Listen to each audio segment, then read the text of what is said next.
Hello everyone and welcome to episode 7 of Dying Light 2. It's been an odd day, but thank you so much for joining me. And before we take even one step further, an early hello to Luca, but a huge hello and thanks to Marquack as well. Before the stream even started, while we were still getting set up, Marquack cheered 500 bits, and I'm always worried about missing follows, subs, or cheers of any kind. Marquack, thank you so much. I cannot tell you how much it means. I know that it's been an unsettled, really several weeks, so I really, really appreciate you being here, and if we can help to provide good entertainment and distraction from anything that might be troubling us in the real world, I'm very happy to be able to do that. Let's jump back in, and we're going to be continuing right where we left off, which at the moment is with a whole bunch of nighttime missions. And so far I've been filling all of our days here in Dying Light with exploration and uncovering things on the map, and then every time the sun goes down, then we head out and we circle back and we do all of the missions that we can find. I don't see a reason to change that just now, but I will say that if things get I know where I am. Why am I here? Okay, this is the Peacekeeper base, but I clearly didn't lose any progress because this is the last mission that we were looking at, and it is, it's a 1900, so I think the sun's going down pretty soon. Hello to Solid Chrome Hickey. I hope that you've had a nice Tuesday. I will say, like, when I say that, like, oh wow, things were kind of unsettled and weird today, it was actually a fine day. It's just, as we circle around here, and hopefully, there's a quest straight ahead. Today, as a day, went just fine. Getting set up to stream was a little bit less steady than usual. Oh, really? I didn't realize that there were infected hanging out so close to the Peacekeeper base. I thought they kept their business handled.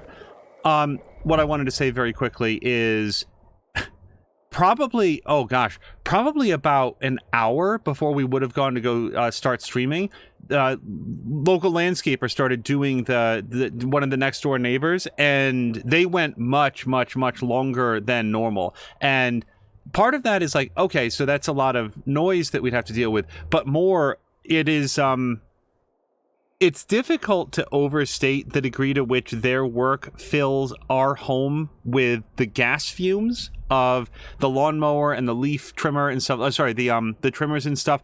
And I mean, good on them. You know, they hire these folks to come out and do the lawn, so it's not a complaint. It's just, even after they're done, it takes a bit to sort of like get things ventilated out so that we get all that gas and exhaust out. So that's what took us a little bit later than expected. I hope the boys don't find out what they put in that sausage. That is hopefully not to be taken as a complaint, just as an explanation. You got a problem? A problem? Pilgrim, you gotta help me. I'm in deep shit. Real fucking deep. If you don't help me, that bald thug, my uncle, will beat me. And he's got hands like cast iron frying pans. The last time he hit me, I had a lump on my forehead as big as a horn. Like some fucking rhino. And it came in rainbow colors too. The horn, I mean. Now, based on your colorful description, sounds like you enjoy it. He'll be fine. Later. Okay, that's not what I meant. You got a problem? Okay, hold on. And the last time he... What did you do to make your uncle angry this time? Nothing yet. But I will in a moment. Like any normal person. I took a nap and then boom. I was asleep like a frog in a swamp in winter. The worst part is that the sausage is on the verge of rotting. In this day and age, throwing away good food is a crime. Okay, nearly good food. But it won't give you the shits quite yet. If it's eaten in the next hour, everyone will be fine. Okay, maybe one of them will run to the bathroom. Better than starving. After all, no one has shit so much they stop being hungry, right? But in 3 hours, everyone's asses will explode like shit geezers. Then comes the puking. My uncle would just fucking kill me, and the rest will feed my corpse to the infected. I'd hurry this food over to them myself, but I still have to prepare the smoker. This stuff doesn't make it. Well, you know what will happen. Hello to Mia, who came in just in time to hear the description of the shit geezers. It's been an interesting couple days on stream. I hope that you are doing well and had a nice Tuesday so far. This appears to be I'm not going to get involved. On the previous thing when it said you'll be fine, I thought that was going to be, well, I'm here and I'm going to help you out so you don't get beaten by your uncle, so you'll be okay. And instead he's just like, oh, not my problem. Show me where to go. Jesus, you can't even imagine how important this is to me. Just grab the food rations on the table and hurry up to deliver them. And hello to Perlium. Okay, now hold on. It's a parkour challenge, and it does not need to be done at night. It's going to be night very soon, so I'm going to come back and do this during the daytime. And instead, let's set our journal to something that we know has to be done at night, like this quest here. Ator suspected the bizarre residence of harboring Commander Lucas. Oh, this is a story quest, though. Hold on, there were other things that we wanted to do at night. I'm not opposed to doing the story quest, but, like, among other things, hold on, we could go do Ultimate Fury Cricket. Let's go do this one. This one has to be done at night. We'll head over this way. And Prelium, by the way, had said, yeah, I'm sure that he meant shit geysers, and when he pronounces it as shit geezers, that makes me think, is that like another pronunciation? For example, on just last night, Mia was, we were at Mia's watch party for Kyber Shards, and during Kyber Shards, Eric, the Geek Pantheon, pronounced it as pedant, not pedant. And hold on. You know, if somebody's being pedantic, then they are being a pedant. And Geek Pantheon pronounced it as pedant, which is not a pronunciation that I'd heard. But then Philip revealed, apparently that's the British pronunciation of it. I am looking for something that's actually a fair distance over there, it looks like. Well, then I don't want to be up here anymore. Prelium is saying I'm in England, and we say geezers. Or geysers, sorry.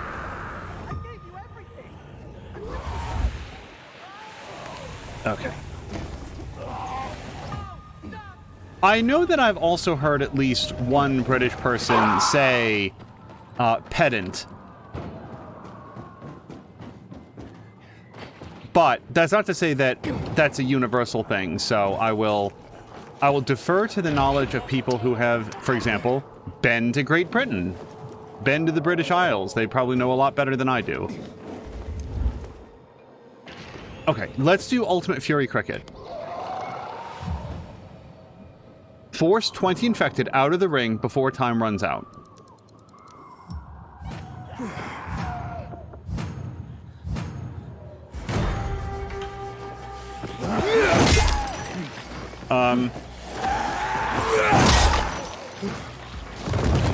Okay, I'm not entirely sure what the rules are, but I'm enjoying it.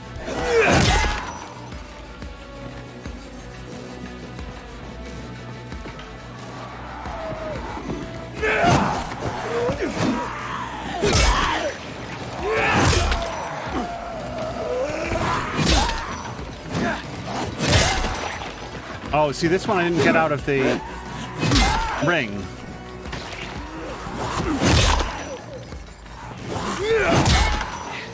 So apparently I'm just Wonder Woman? Hold on, could everybody stop kidding me?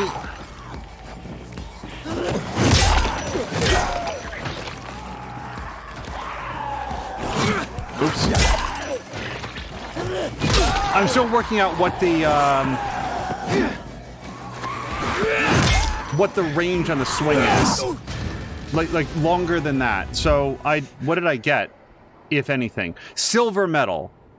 And so I need to do it Yeah, 3 seconds, 3.5 seconds faster. Now that I know the rules, yeah, as Lucas says, they just vanish. You hit them with that and they're just on the moon, I guess.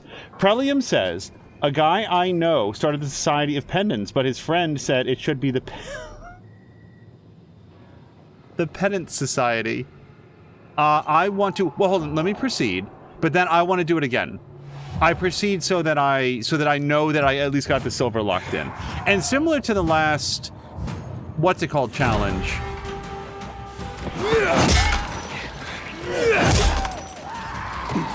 Hold on.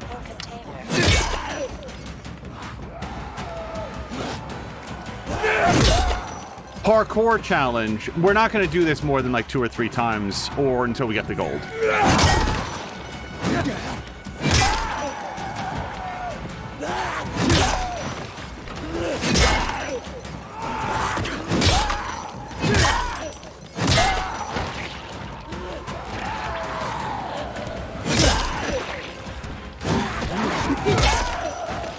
Okay, more of you.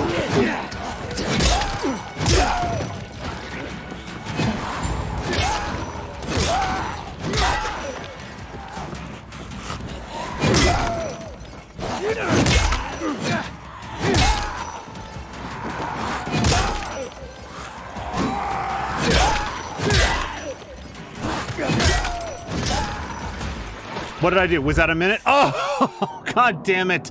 We're so close. I'm gonna restart it one more time. And hello to Grumpy. Grumpy, how is Moo's trip going? And I continue to forget when it is that she will be back.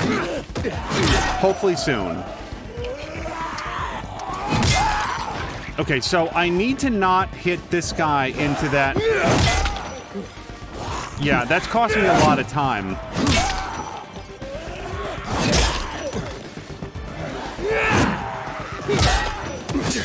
Okay. So this is not going to be the time. I've missed too many shots, and the shots that I've landed have been too effective at keeping the guys inside the ring.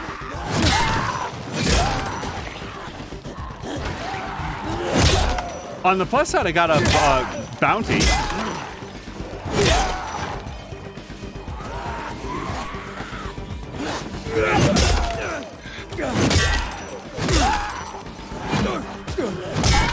Boy, I'm gonna feel like Frank Grimes after leaving this place. Yeah, hold on. Can I... Is there just a restart mode? I don't think that there is.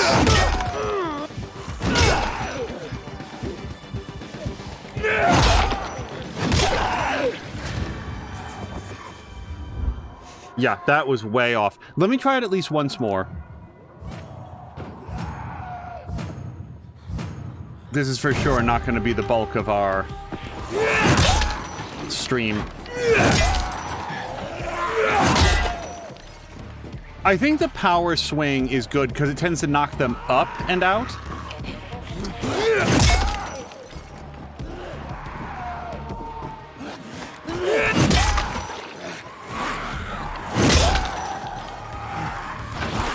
As opposed to just the side to the side.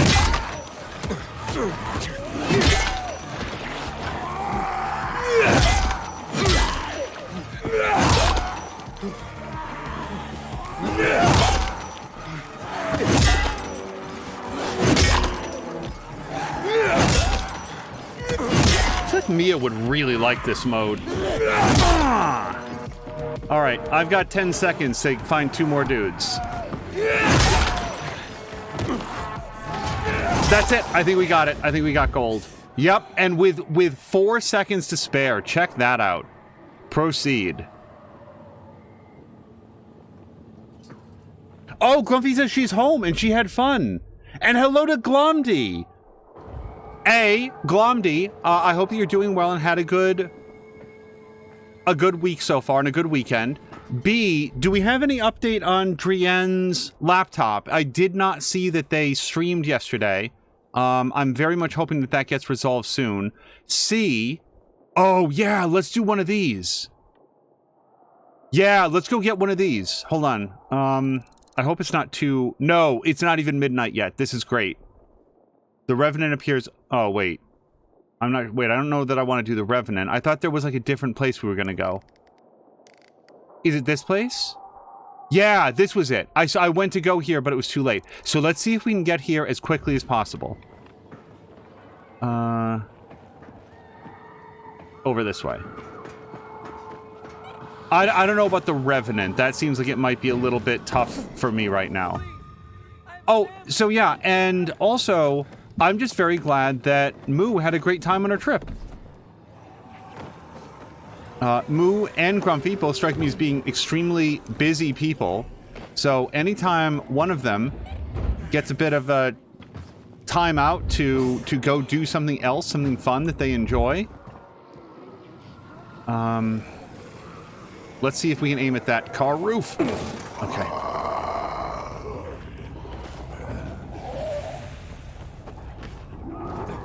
But yeah, outside of the whole, like, nope, the whole landscaping situation, today went really well.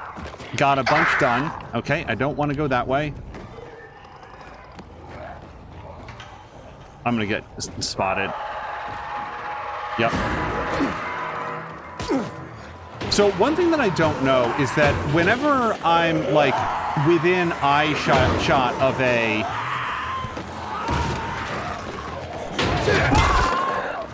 howler, it seems like it's just gonna be a chase. In other words, I don't really know how to navigate past them without getting spotted and screamed at.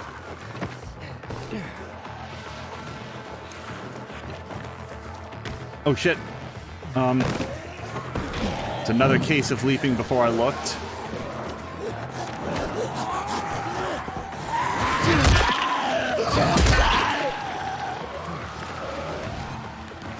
Hold on, I don't know if this is plausible that we can...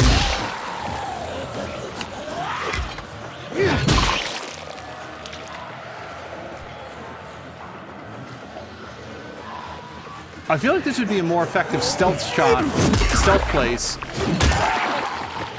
if I could put my weapon out.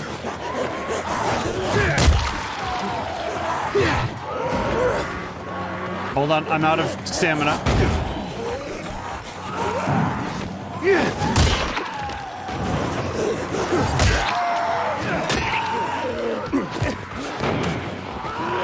Okay, so this is not going to happen.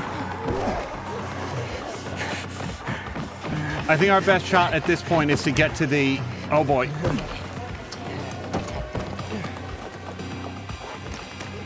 To end the chase by getting to the safe zone.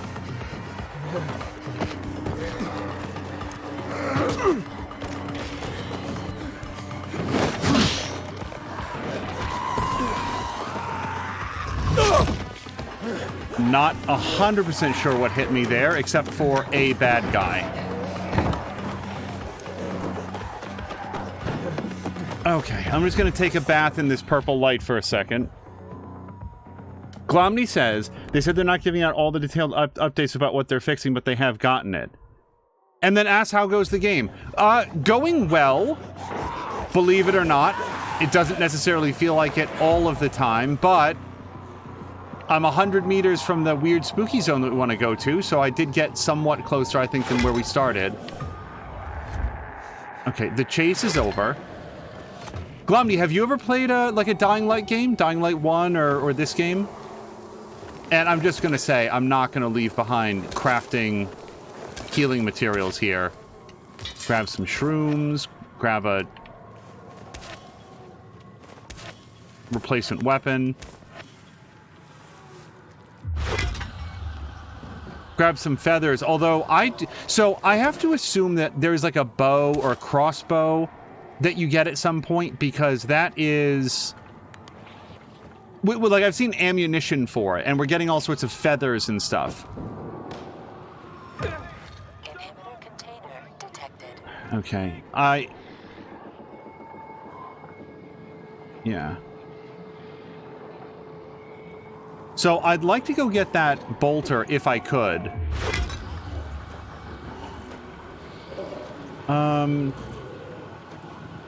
Let's see if we could get like all the zombies over here.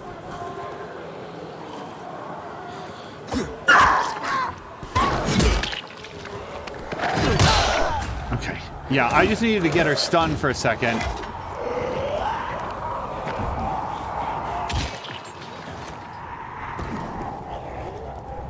Okay. Now, I would still like to get into that big tented building there. Oh, Glomby didn't quite hear. Glomby, have you played a Dying Light game? Which I would tentatively include Dead Island in with that as well, but only the first one. Because I don't know anything about the second one, or Dead Island Riptide, or any of the other, like, Dead Island alikes that they've done. Oh, wow. Remember that last week we picked up the... Not last week. Last time we picked up the faster climbing option? I climb way faster now. I'm so good at searching the 3 directions that it's not. Okay, so we've got probably about 8 hours to find what we want to find in this area. And there's 4 inhibitors, which are worth cumulatively 1 full upgrade and then a good... Nope, that's that zone. Yeah, I didn't do very much exploration in here yet. Glomdy has not. They played like 20 minutes, intend to play more, but just haven't. Yeah, Mia and friend, Prelium votes to stay on the roofs at night. I do try to. Every once in a while, there's like, well, you just can't get to where you're trying to go. Maybe I should be better about finding other ways.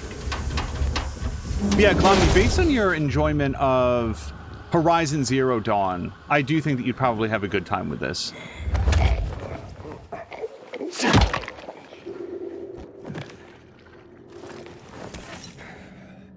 I feel bad for Azaric, though. Azaric is...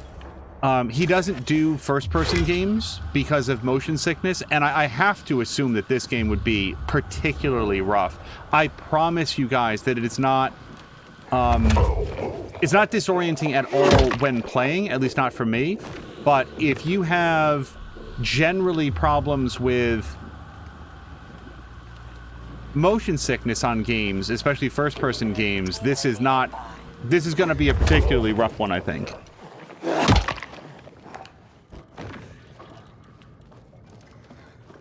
Okay, we definitely want that container. I should probably, you know what? I should probably move myself to a point where I don't go around and execute every single zombie. But the way that I think about it, if we take the time to secure the floor, then if I have to run away from, I don't know, Volatile or somebody else that's going to be in here, yeah, we're definitely going to go in here. So I'm going to lose a bunch of stuff, and we'll probably have to have a break in the purple room again.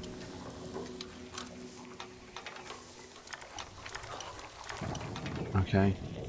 Come on. There we go.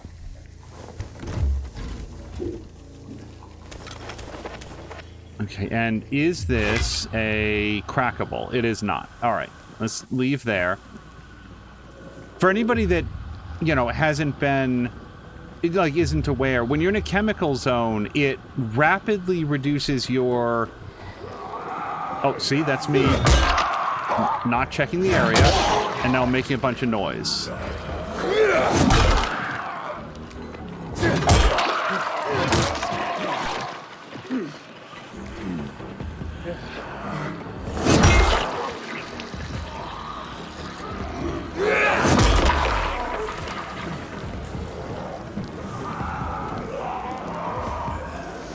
Wow, I really kind of thought that that fire would finish him off.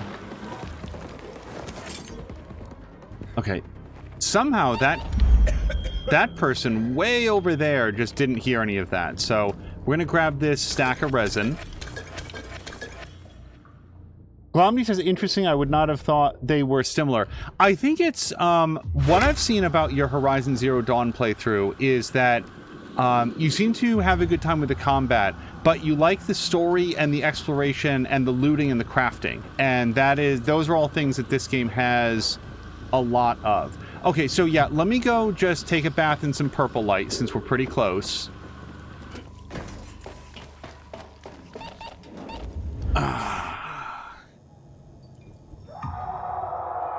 I also, and I've talked about this before, I really like the... Okay, but do go down. Oh, God damn it.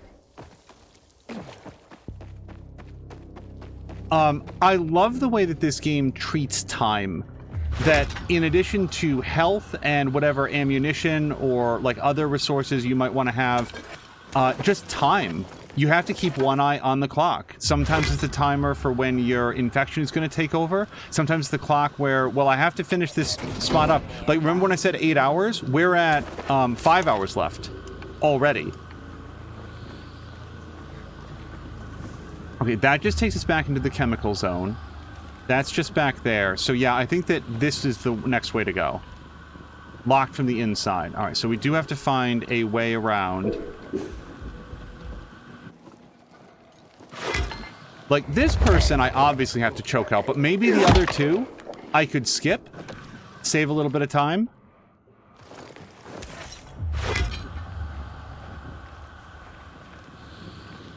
I hope, Glomby, I hope you also get to play, I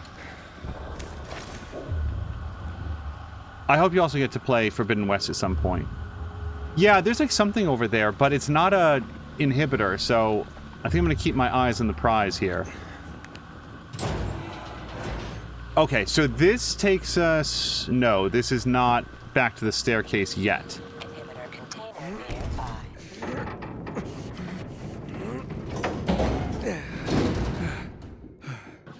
Okay, let's head down.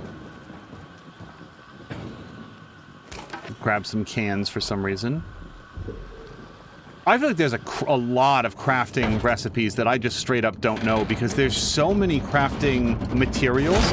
I can make healing items and throwing knives, and that's like it. Glomdy says, usually I'm not a crafting person, but I do really enjoy it in Horizon Zero Dawn.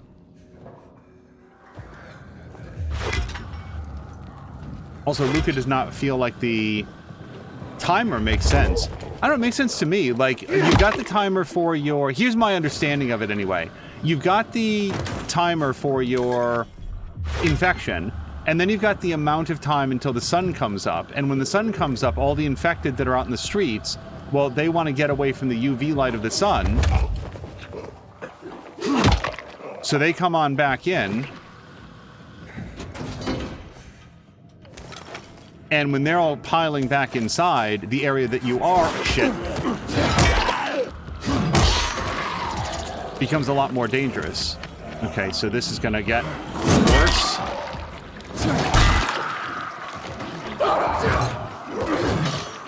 Oh, this... Whoever heard of a dodgy zombie?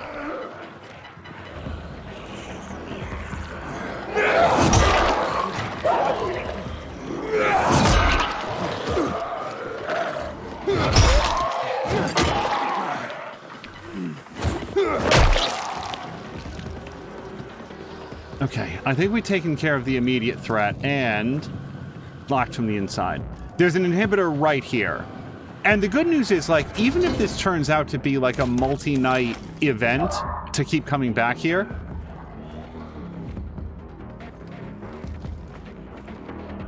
lockpick medium. Wait, I swear to God I hear monsters. Yeah. Okay, hold on. That's me just being stupid.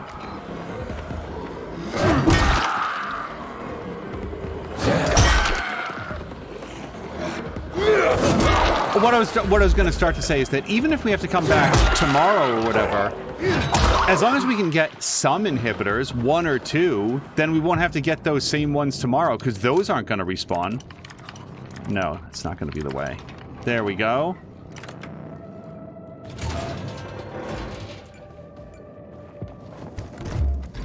Luca is saying it removes some of the scariness of the game because you're more focused on the timer than on the zombies. Oh, see, I think at least for me, it increases the scariness because I have to make new choices about how to proceed. I have, you know, because of the timer, you have to trade, or at least I feel like I'm being made to trade prudence. Oh, hold on. No, I can't do this. Like right now.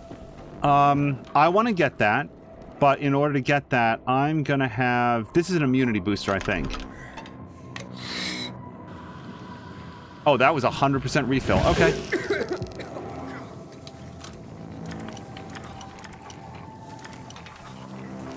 because time is a limited resource, you have to weigh it alongside your other consumables. And it refreshes, like it's a renewable resource, but not one that necessarily falls inside your control, which sort of pushes you into action. If there was no time limit, if there was no need to move forward, you could take your time. Like, let's just say the sun doesn't come up. Well, I could just creep very carefully through every single room, not worry about how long anything is taking me. Oh boy, I really want that inhibitor. I'm not sure how I didn't get it before. And be extremely methodical. That like, you know what's a good example of a game that gets this wrong, unfortunately? Watch Dogs Legion. Watch Dogs Legion is a very good example of a game that it subverts its own central premise about, like, being a guerrilla fighter operating on this... Oh, run.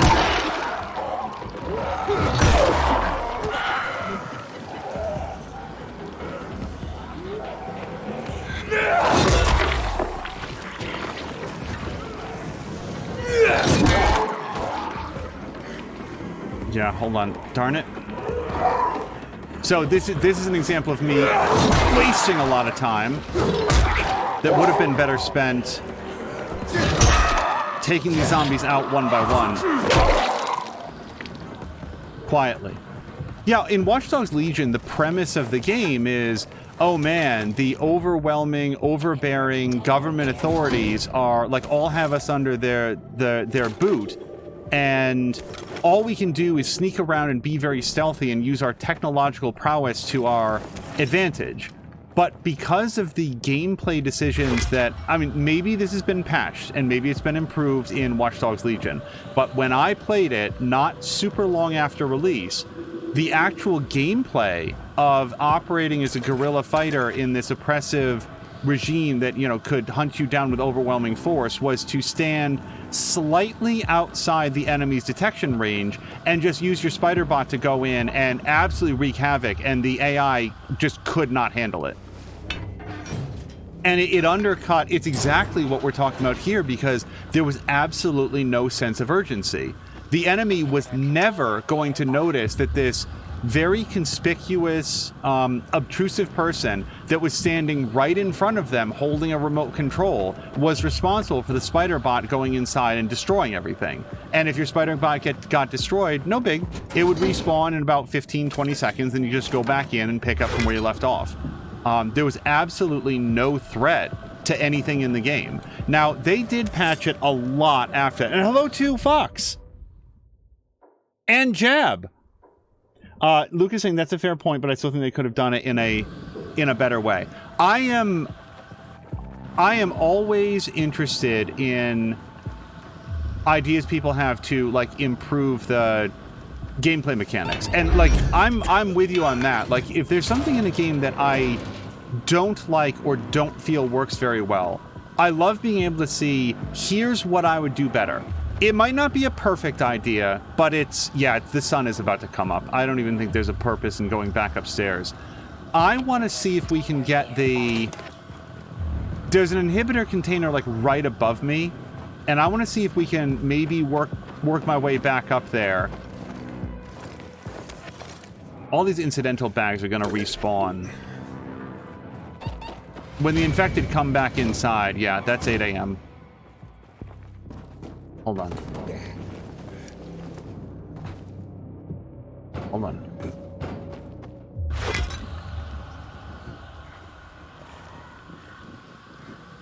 That could be a volatile. That is a volatile, just based on the sound. Shit! Okay, now I'm gonna die. Yep. So I think technically I still got the bonuses from all of the, like, nighttime stuff that I did. I don't know if I get to keep the inhibitor that I picked up. I guess we'll find out.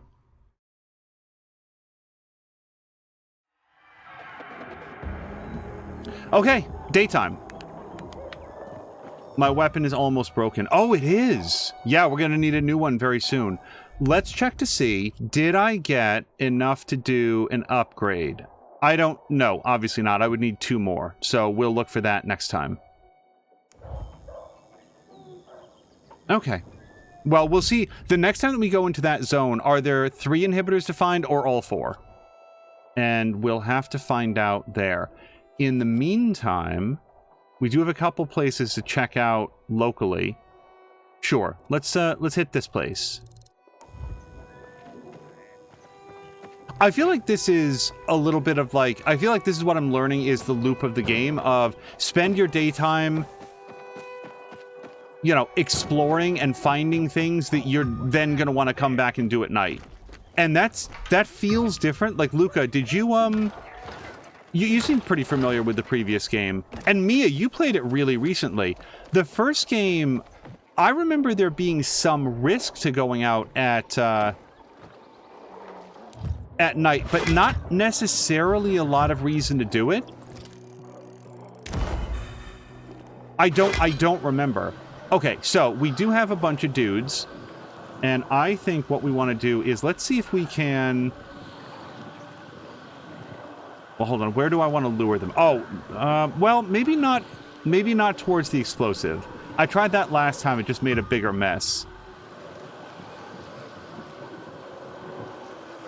And yet, so many of them will catch on fire.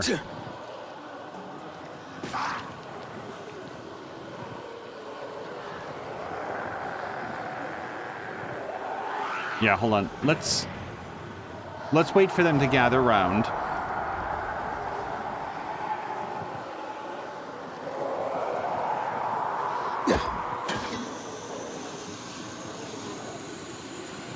No, I think those oil spills are all going to ignite.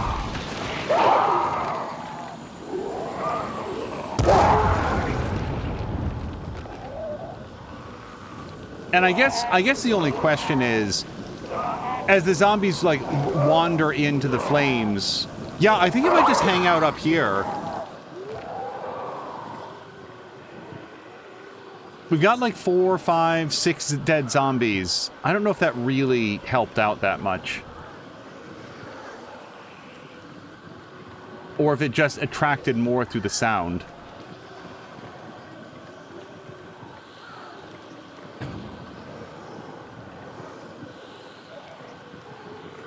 All right.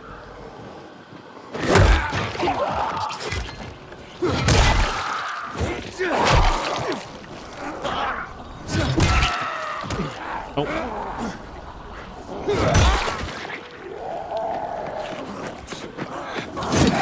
Damn it!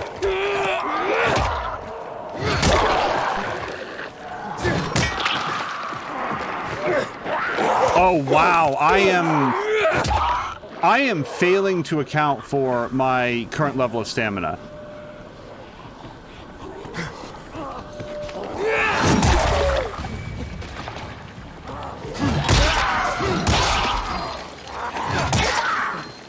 Nope, that's it.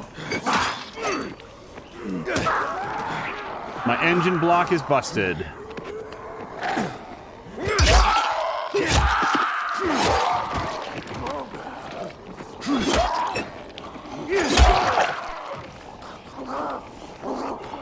I feel like what I need is something else that'll take out, like, a whole crew.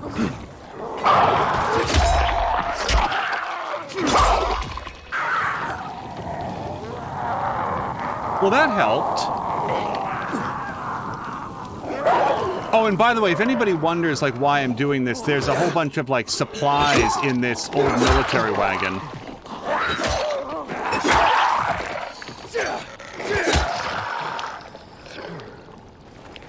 Okay, now hopefully before everybody else shows up, let's do this.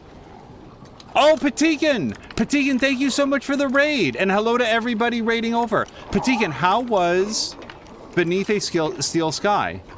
Damn it. Hold on.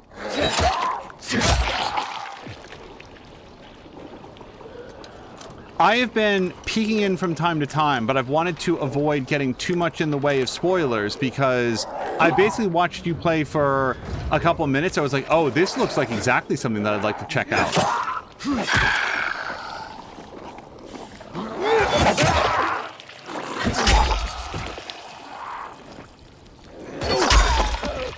Also, Jab was saying that he's just so over, like, zombie and post-apocalyptic stuff in general. I think... Oh, I'm so good. You guys, I am the best at finding spears after every enemy in the world has been killed. Granted, it only would have been really good at taking out one enemy, but what a splash it makes. Lucas says the first game did lack some more reasons to go out at night. I mean, you did have some missions that you could do at night and your XP was doubled, but I think the main reason was, at least for me, the sense of adrenaline trying to evade all the volatiles that were freely wandering around and don't appear when you hit chase level 3. And, oh, sorry, don't only appear when you hit chase level 3. The nights were much scarier because it was a lot darker and couldn't see as much, so you actually had to rely on your flashlight, which made it more realistic. I'm not sure where the brightness settings are on this right now, but let me just scroll back. Oh, yeah, wow, Patikin, rated over a few minutes ago. I hope I didn't miss him. It was good, finished it today. I always enjoy... Oh, wow, finished it today. That was... What was that, Patikin, like 3 days? Didn't you just start that on Sunday? Am I remembering that correctly? Because you finished up God of War Ragnarok on Saturday. You know what? Maybe you were just playing, Power Wash Simulator on Sunday.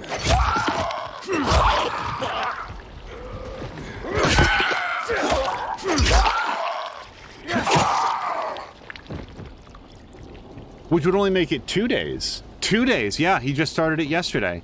Well, there's nothing wrong with a nice trim playthrough. It's only been a few days since we played, Far Loan Sales, which I had a feeling going in was going to be, oh, yeah, let's go get this. We can get this during the daytime. The military drop. And I did not realize that we had to report back about the challenge. Otherwise, I would have done that before we left the man with the cricket bat.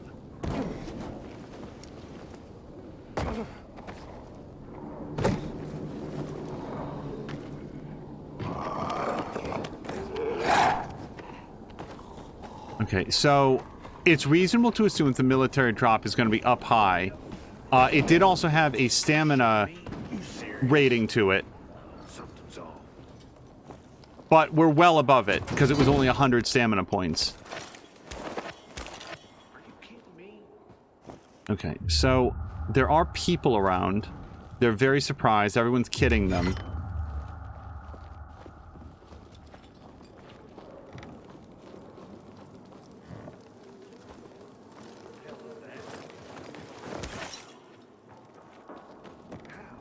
The other day, actually I think it was like a week or so ago, actually had Whispers of a Machine in the old Steam basket. You can't be serious. You fucking serious?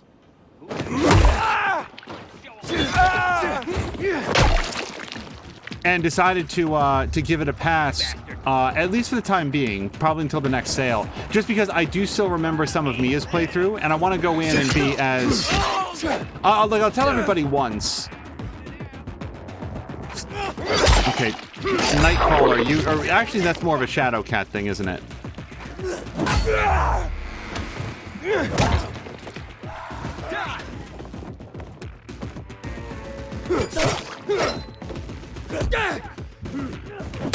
Okay, that sucks.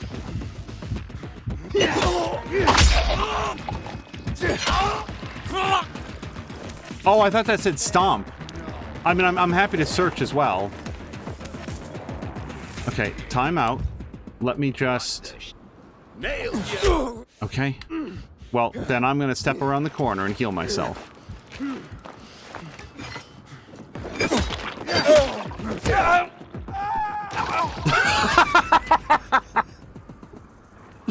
Oh, that was wonderful!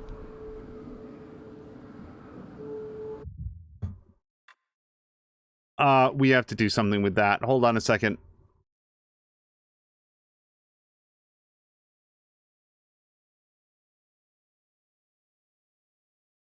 I just clicked create a moment. We've never done it before, but that was absolutely perfect.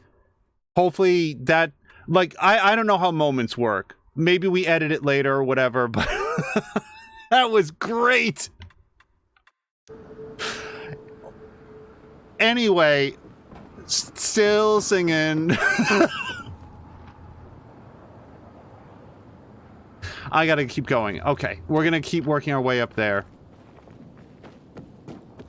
Oh, that was perfect. Lucas says they really did improve the physics. Patikin didn't know moments were up for everybody already, or is that still rolling out slowly? Patikin, I don't know. It was added to the dashboard, and I've been saying that if something happened that seemed to warrant it, I would love to at least give it a shot. I got a moment from Innertooth's stream like a week or two ago, I think at this point. It was a bit back. And you know what? I'm just now remembering I didn't do a good job of looking back to see what it was all about. It really looks like it just go up that way, but let's explore here.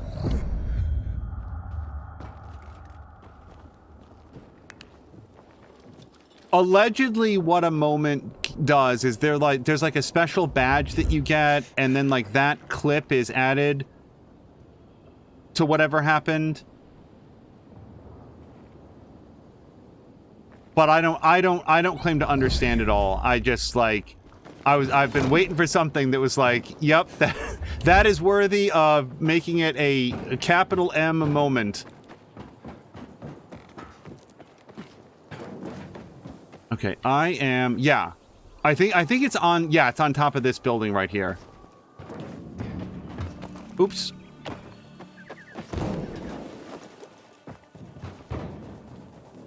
Okay, now what the hell? So I can't get up from here because I'm not Jumpman. So let's continue to look around.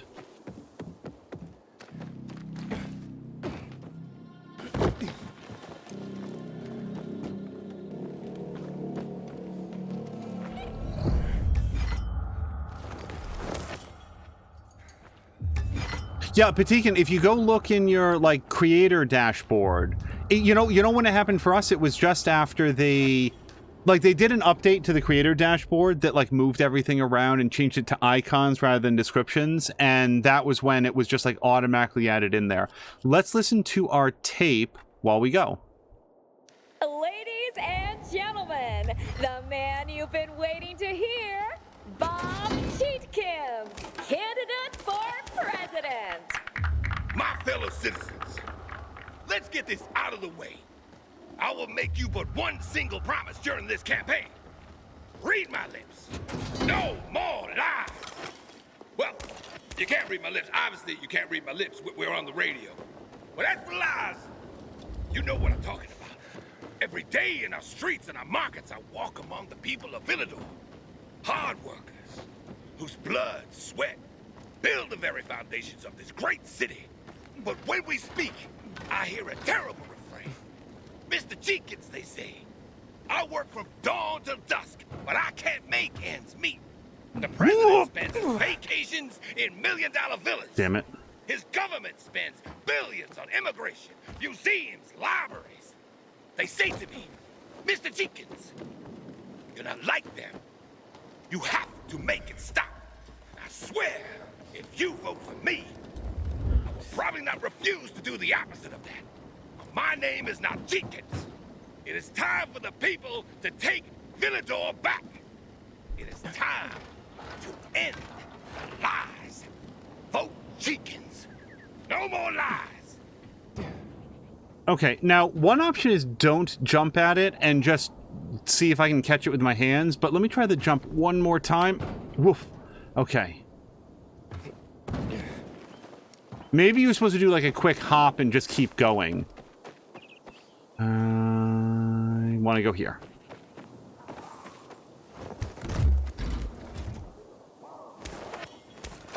Ranger gloves, all right.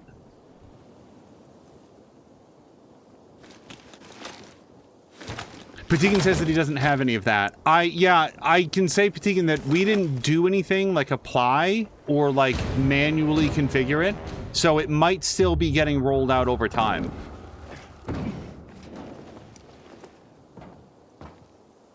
Now, oh, this came up last time. How do you get down from one of these? Usually, modern games are usually really good about not making you backtrack through a lot of, like, platforming to get down. So, oh, you know what it was last time? There was one of those amortizers that you could jump down onto. And I just wasn't looking for it, so I didn't see it. Let's see if we can see one now. Preferably without falling off. I don't see one so far.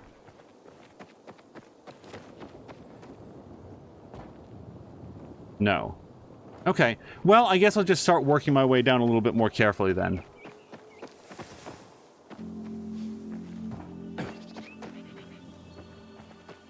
And I could have sworn I saw some place that would have made that, like, seemed like a wise way to start doing that, and now I'm all turned around.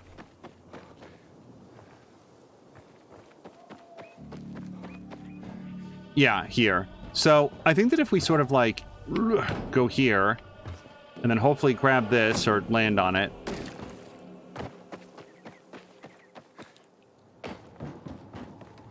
No, we could probably hop, well... I bet if I went from here, we could hop onto that highway overpass. I don't know if there's going to be any cool stuff down here. There's only, like, chemical mess over there. Let's do this. I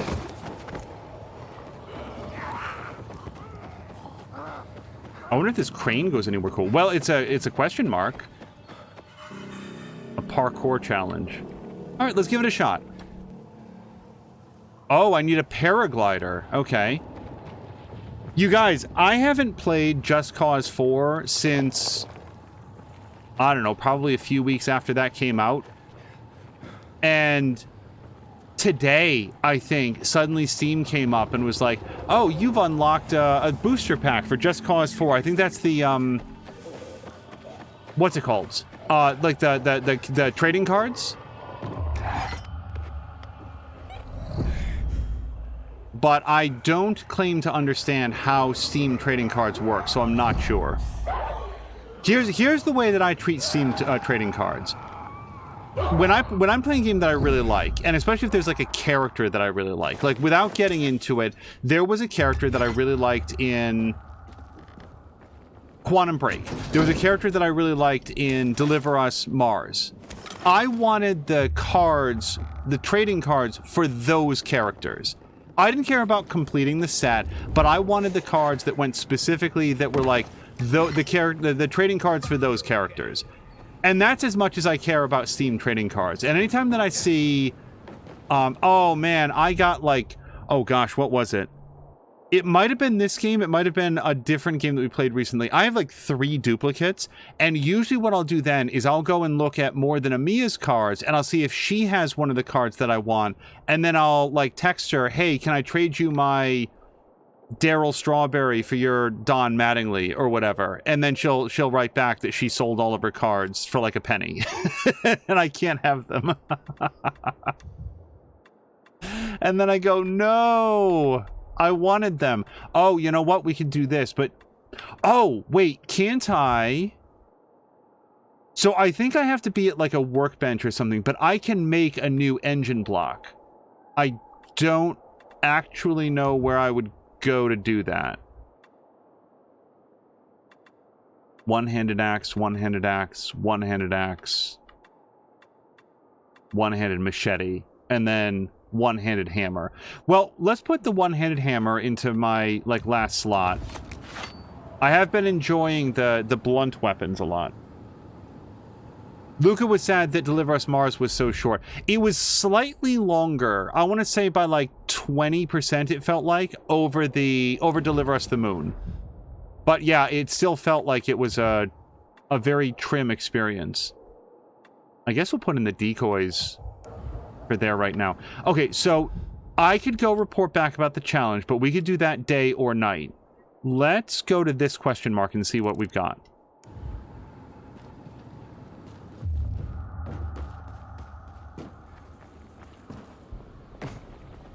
The good news is, on almost all the games that I play, I feel like I get the trading cards that I want.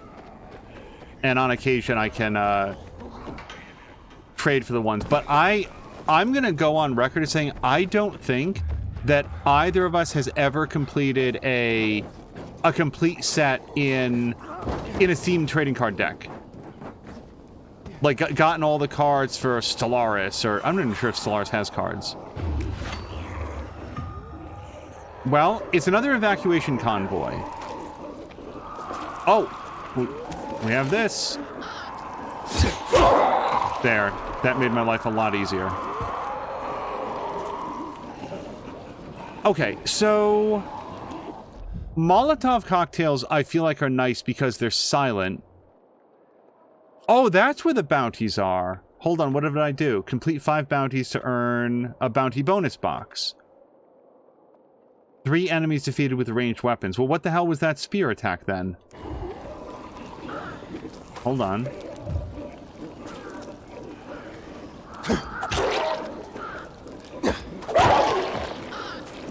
Does that count?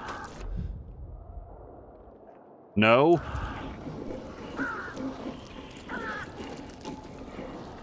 Hold on, what are we qualifying as ranged weapons?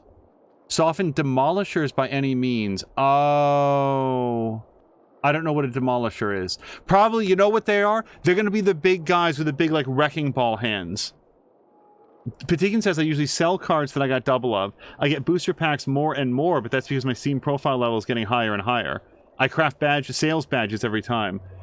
Patikin, what is a sales badge in that sentence? How does that work?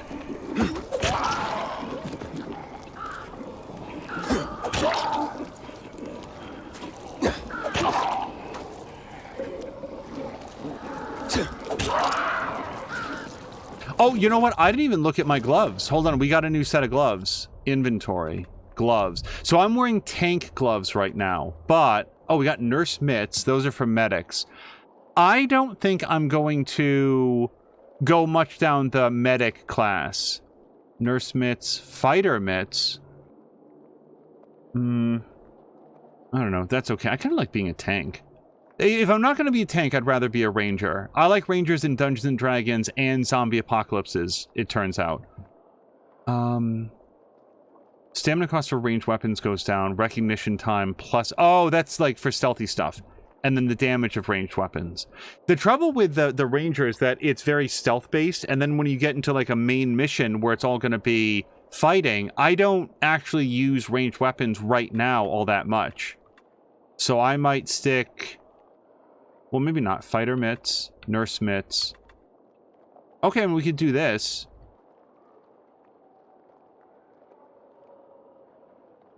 Sure, this is better overall. Wait, no, it's not. I lose 2 gear armor. I'm gonna leave my gear just where we are. Okay, sorry. I'm getting distracted from the things that I want to do, which at the moment would include making some Molotov cocktails, except I'm just now discovering that my character doesn't understand how rags and alcohol work, so we can't actually do that. I will, instead... Let's craft some more... I just upgraded my medicines. And... Let's craft 10 more knives. I just used some.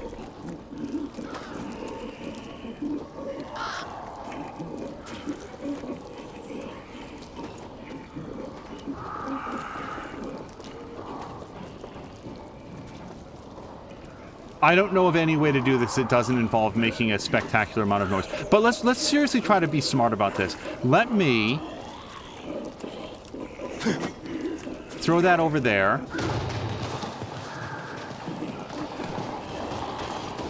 Oh shit, that seems super effective. Oh, but not... No, they get bored so quickly, look! It's still going off and they just return to sender. Well, then nuts to this. Okay, here's what we'll do instead. Wait, B. Nope. Wait, how did I make the same mistake twice? I'm gonna go here.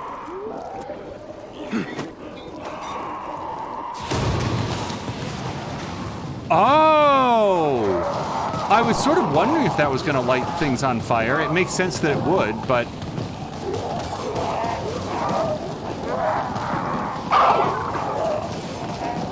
No, see, I do not want to blow that guy's tank. It's going to make a lot of sound.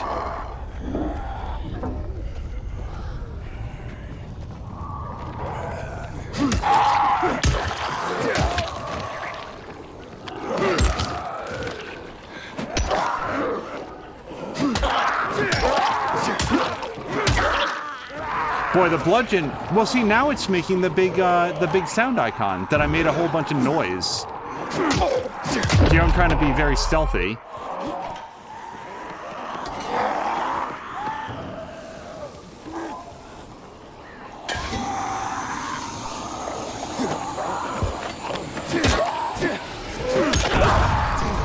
Oh, I don't think I got the best of that. This lady's real upset about it.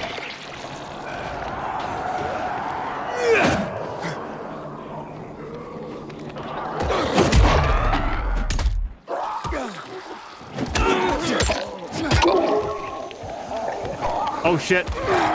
I ruptured his tank.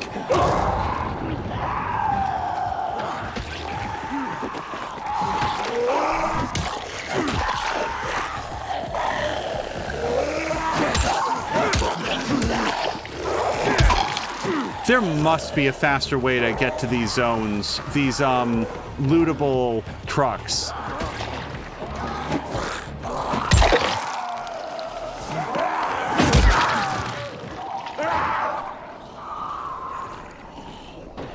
Yeah, look at the number of dudes.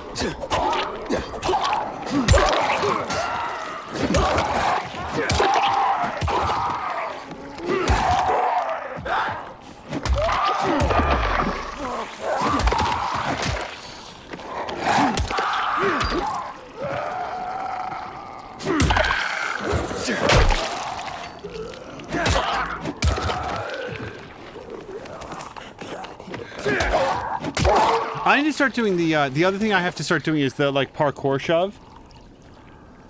And did I say hello to Fox McCloud? I did see that he came in and said, ahoy, ahoy. And ahoy to you, sir.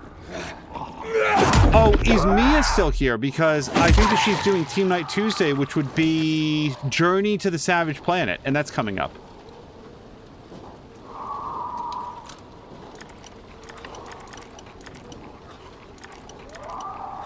Okay. Nope. So close.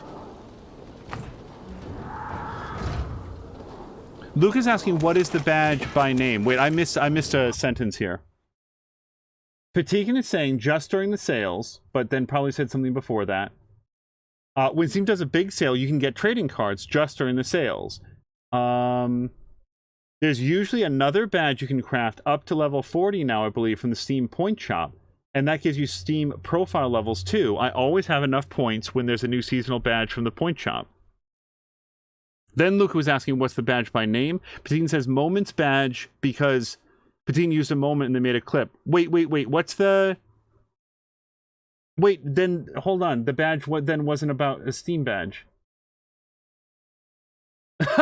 Sorry, I just saw Fox McCloud say, Molotovs are silent. The Screams, on the other hand...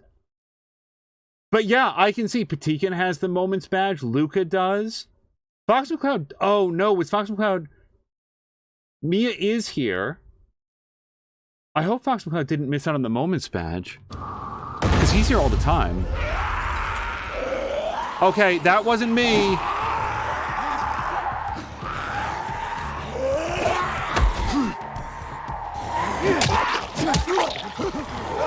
Okay, I no longer have any reason to be here, so we're gonna go.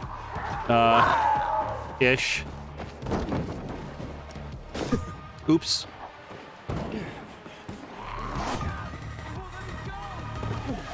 By the way, if Jab is out on, like, I was thinking while playing this, I wonder how people would respond to a Night of the Triffids game. I feel like that's a really deep cut, and most people wouldn't even know what I'm talking about. No, we want to hit 3 more things, and then we'll get some more stability. But Night of the Triffids was a book, I think it was like a book from like the 1950s, because I've read it. I'm just trying to remember when it was originally published, when it came out. But the premise of the book, and they've made it into a couple of movies, including like a, not too long ago, a BBC live-action miniseries. And the premise of the original book, anyway, is that in this sort of like alternate universe 1950s, scientists started growing this carnivorous, mobile venomous plant that had this particular characteristic of Pick this up quickly, sis. Why? it like generated oil, I think, like oil that was useful as an industrial lubricant, or maybe even as like a gasoline, like a combustible replacement. It was some sort of like industrial goo that this plant was able to create, and it was perfectly safe for everybody to interact with, because although the plant was carnivorous and venomous, they would what's it called? They could render them safe by like removing their stingers. And then they found out that, oh, wait a second, you can get more of this industrial lubricant gasoline substitute if you don't. So we'll tie them up, and these plants won't be able to wander around. These plants that are called triffids, and we'll be able to harvest them for their industrial goo. And that went great, except, oh, this is not what I'm looking for. I want to go this way. This all was all well and good until one day a comet went by overhead and 98% of the world's population was stricken blind. And I know that seems like a real left turn, except that that's where the story actually starts. Like, it actually has this brief description of like what a triffid is and why they're around. But the actual premise of the book is anybody that went outside to see this marvelous meteor shower woke up in the morning completely blind.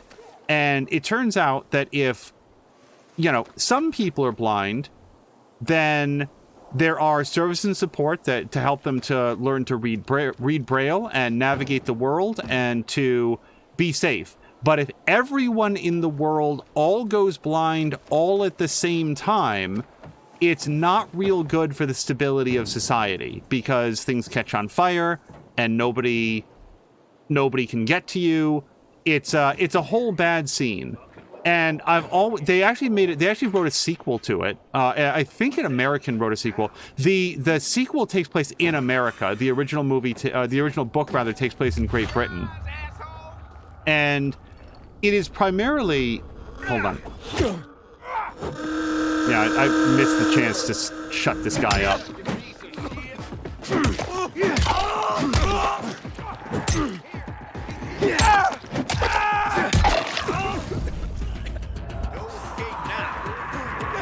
But a sequel was written, not by the original author, because this sequel was written decades later.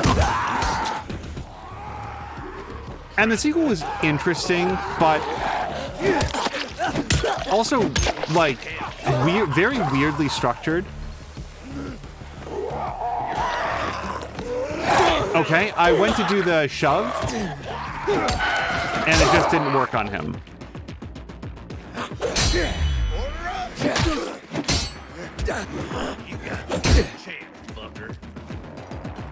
Oh, there is another person up there.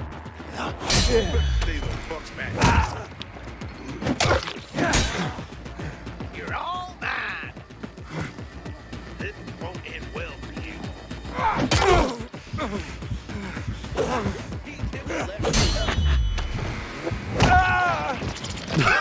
Oh my god, I kicked that guy's arm off.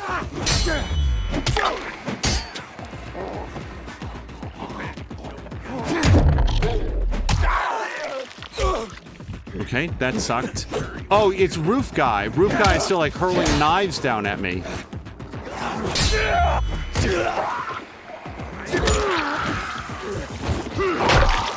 Okay, before I go, Roof Guy has got to pay for his crimes.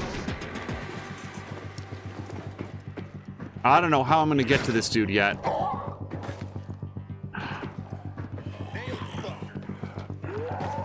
No, that's too high. He's gonna throw a knife into my back while I'm climbing this. Keep back. You know what's good for you. Yeah, baby. If this dude had just shut the hell up and not thrown things at me, I wouldn't have even known he was up here. He could have carried on living on his roof. Oh, Fox McCloud is asking what's a moment's badge. So, if you're watching a channel where something cool happens and they make it into a moment, then you get a badge. And I think, I don't know, but I think the badge itself then links to that moment. Also, wait, no, I don't want to craft those. I just want to put them in. Crafting? No, inventory. And then I go here and we put in some of the things, the new things that I just did. Okay, less flailing on the controller. So we did another location. And what time is it? 1640. Yeah, it's not too late until, not too long until the sun goes down. So I do kind of want to get into position over here. Let's go see if we can turn in our quest. Remember the quest, the cricket bat challenge?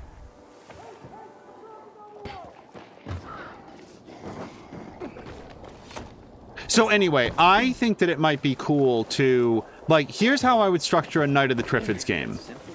And you know what I'd want to do? I'd actually want to do it like this alternate 1950s zone. Like, I'd really want to, like, commit to the time period and stuff.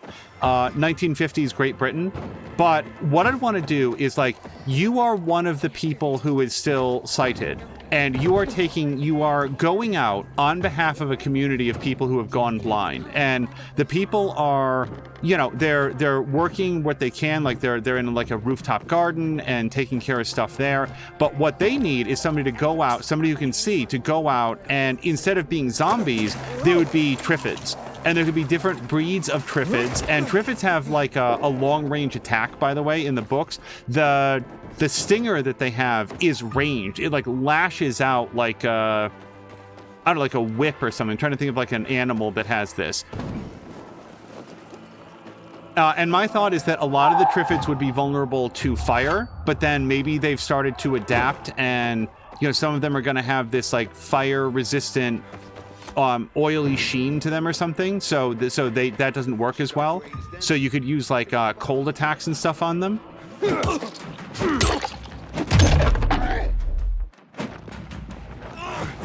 Ow.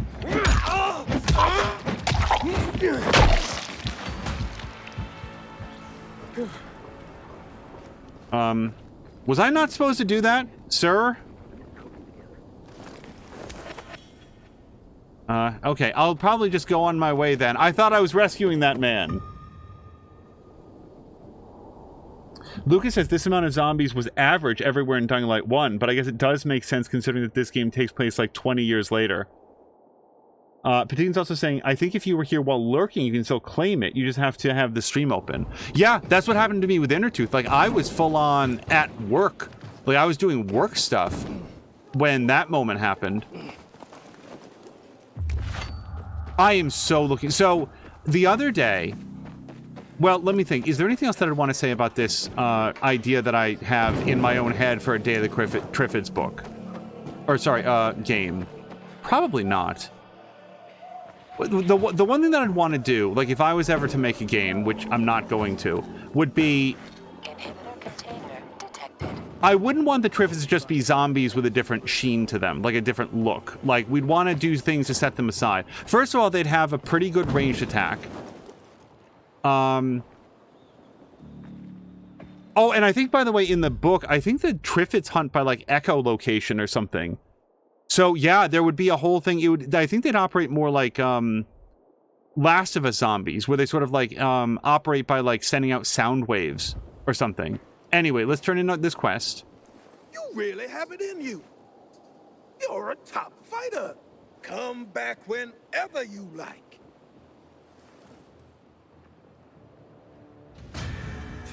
Unit reporting to local command. Okay.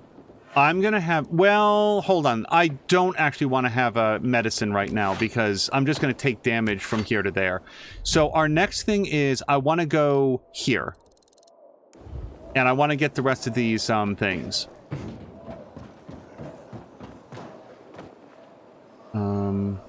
This way.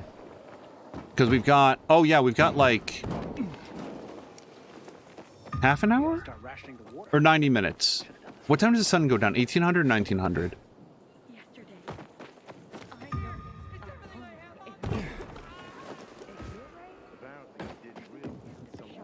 I want to go Down.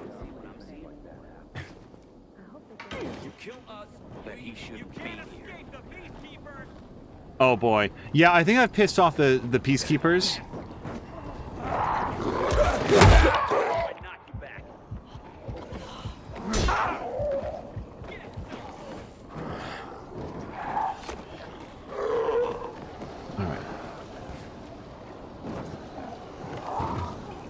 Well, I've already gotten this one at least once. I didn't realize that they sort of regenerated their rewards so quickly.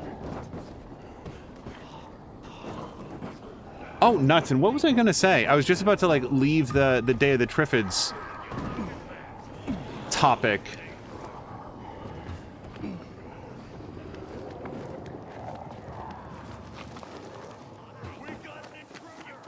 Anyway, I think that if they made the Triffids more individually dangerous and more intelligent,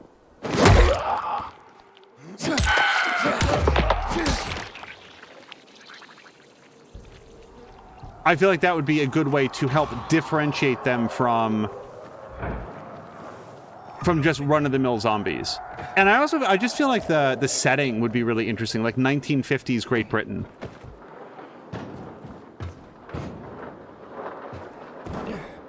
I will say that in the book, I really had a problem with the main character, who seemed to be just like wandering around. I think it was straight up in London. I think it was.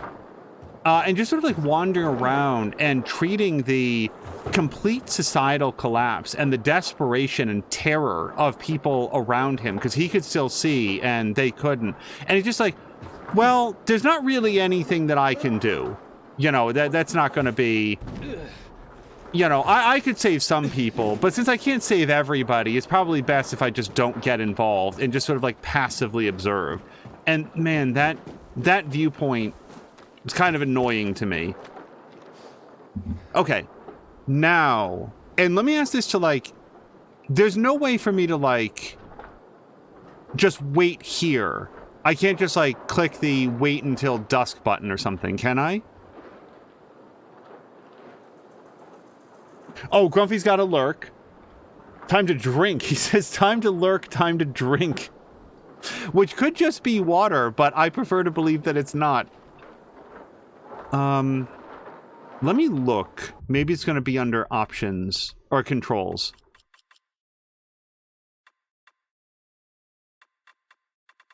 Controller view.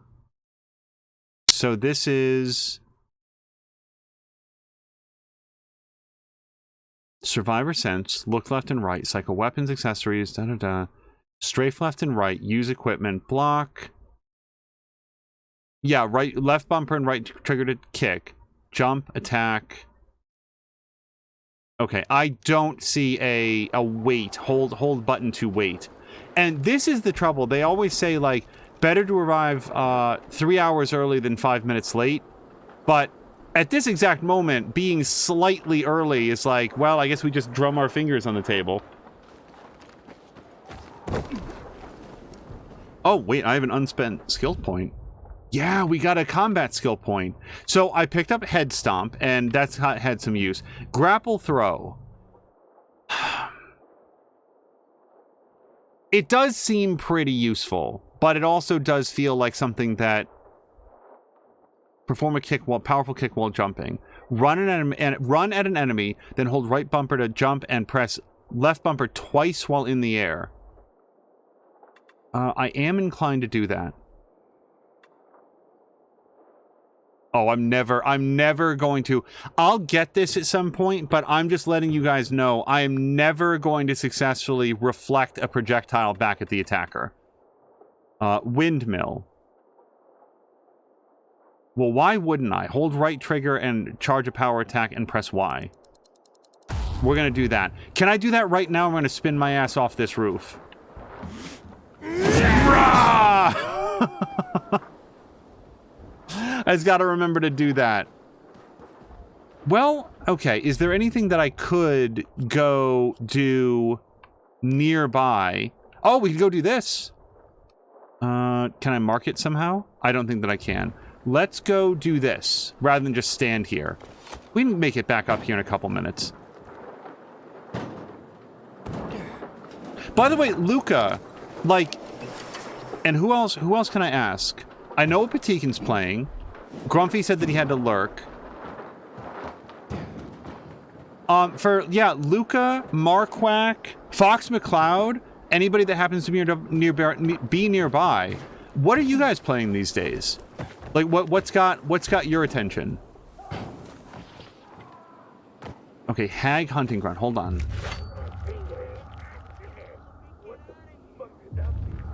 Okay, so we've got a bunch of jerks here. Oh, shit.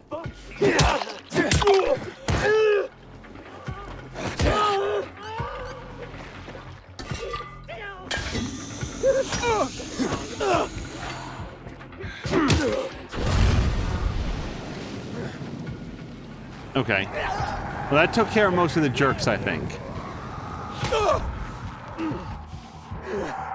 Okay, where is that coming from?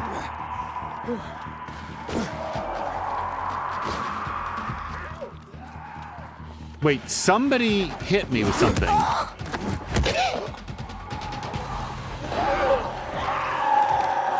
Oh, nice. They're all ripping that guy up. Okay. Yeah, let me just grab this. All right. Cool beans. See you guys later. That's all I needed.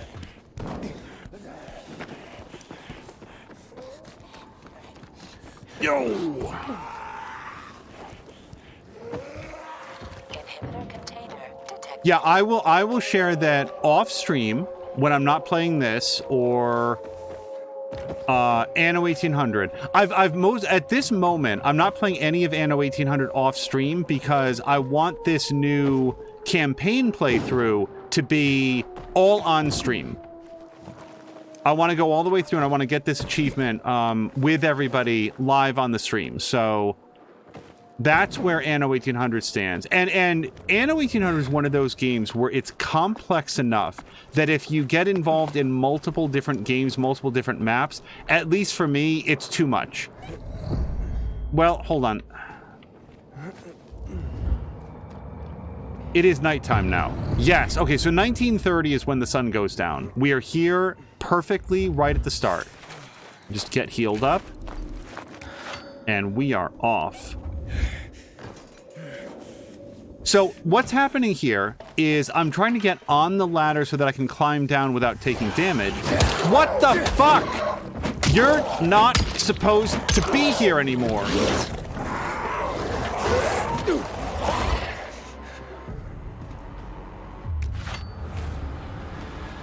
You're supposed to be outside. Go play with your friends. God damn it. Okay, let me go outside. And by the way, we do have 1 out of the 4. So I'm gonna go outside. I guess I came in a little bit too early. I need to, like, leave. He'll lose my scent, and then we can come back.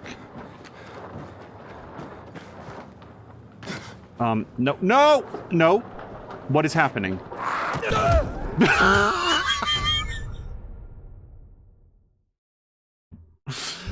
Lethal fall. God damn it. At least I didn't lose that many combat XPs. So please respawn me nearby and exactly at 1930. Thank you. No, look at this. I'm completely someplace else. Okay, but not that far away. Thank goodness I got this zone. So that's great. Oh, yeah. See, I'm gonna get all this stuff because, as you can see, I need to have lots of healing on me at all times, and this is how we accomplish it. We stop and pick the gardens clean.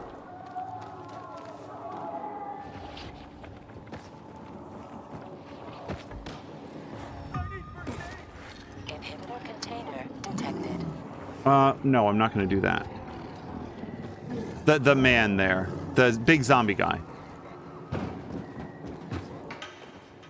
We've got places to be.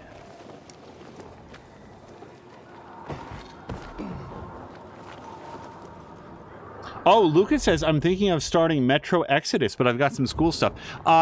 if I can share, that is also on my short list. I don't know when it's going to come up exactly, but it's one of those games that I've never played a Metro game. Metro Exodus is apparently a real showcase for the improvements that can be made with good ray tracing, and I would like to check it out. Okay.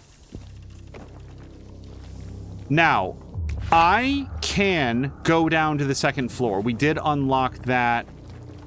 We did unlock that way. But there's at least one inhibitor on this floor that I didn't get, I think. You know what? Maybe we should go further down.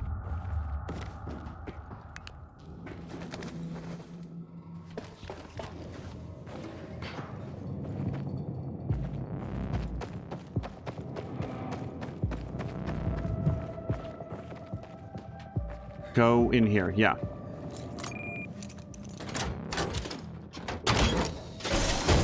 Also, Luca, I think that you had shared in like Mia's stream specifically that you're getting ready for your driver's test pretty soon or something, and you were sort of wondering if a game like Forza Horizon will, like, if you got the, sorry, like the gear shifter and stuff, if that would help to be more prepared for that. And I don't know the answer to that question, but what I do know is that something like that... Oh, hold on. We need to get that guy, and he's facing me right now. Okay, hold on. Nope, nope, nope, you don't see me.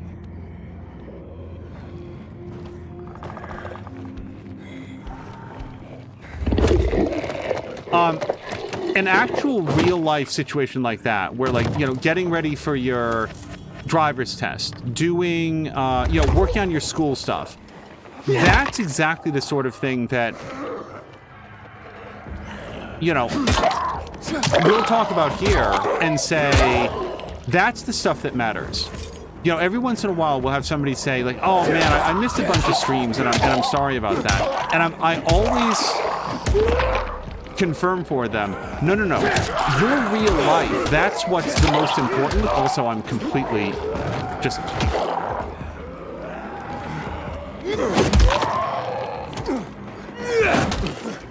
Okay.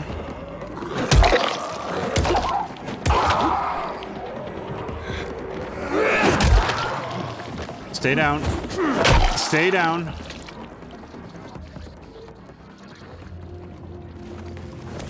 Like, you seem to know this, and I think that's the important thing. But, like, the more time and energy you put into getting done the things that you need to and maneuvering yourself into a position where you're going to be well set up for your own future, that's what's critically important. And that's why, like, I love seeing all the developments in, like, Ricardinho's life. Like, he just did this huge internship. Ricardinho is one of the hardest working people that I've seen. Like, at various points, just while we've known him, he's been in school and holding down a job and doing a separate internship. He did all of his exams. He got past COVID and had to do, like, a whole bunch of, like, makeup exams and stuff. Like, this dude is busy. And, like, there's no guarantees in life, but Ricardinho is one of those people that you can just see, you know, he's going places, and it doesn't matter what he wants to do. He's got that kind of drive that's going to serve him well throughout his whole life. So whether or not he decides to make a big go of it here on Twitch, no, that's a lockpick hard. I'm not going to get that done with this amount of immunity. Whether it's Twitch, whether it's the like he was working at like a hotel and stuff, like hospitality stuff. It could be that, but whatever he sets his mind to, whatever he chooses to do, he's destined to be successful because he works so hard at it. Hard work in our real world doesn't always equate to success, but it is the best future predictor of success. Come on, there we go.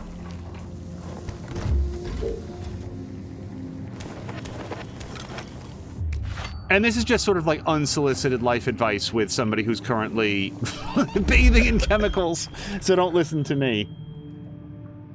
Aiden's voice is sexy as fuck, says Modern Farm. I think I haven't looked it up, but I'm relatively certain that he is Nolan North. And yeah, he's got a wonderful voice. Lucas saying late birthday as in becoming 18, we can finally do the main driving test. Oh, but that followed. I mean, I've got a late birthday, and some of my schoolmates already started and said that it wasn't really that hard to learn. Yeah, no.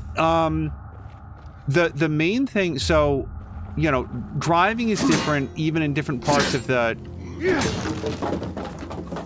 Wait, why do I want to do that? It's just a different way into the same place. Where I've learned to drive in the United States of America, driving is a matter of moving in a predictable way, following the laws, and not being in a rush. You know, you can travel safely, but as soon as you start... Shit. Hold on. I just want these guys to just relax. We're just gonna wait for their awareness bars to go down.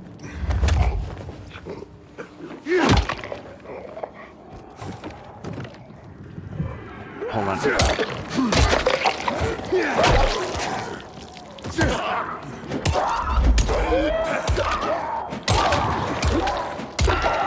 Oh, this hammer takes no stamina at all.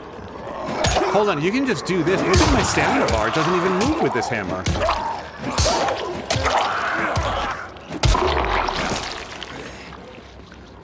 Okay, I was not using enough hammer. I've got 16 of these, so screw it.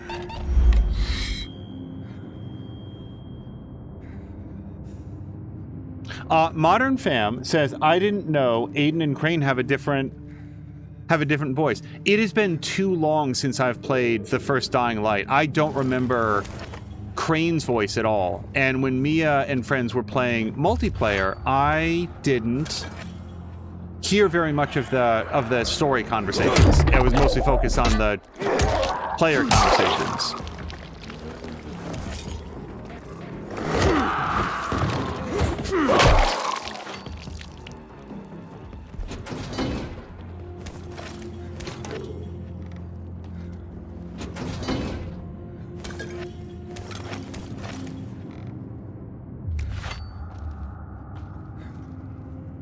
Yeah, the other thing that I think about all the time, I personally did not get my driver's license until a pretty good time after I was eligible to, and a lot of other people had gotten their licenses. And I am happy to say that, to the best of my memory, nobody that I knew in high school or after high school went out and like rolled their car and you know, got into a big accident or anything like that. However, I ultimately feel kind of happy that I didn't get my driver's license right away, and that I waited until I, A, had some more money, and B, a little bit more maturity and stuff. This is not, by the way, this is not to say that the driving age should be changed. I don't know anything about that. What I do know, so we straight up can't go this way. It doesn't even say this is locked from the other side.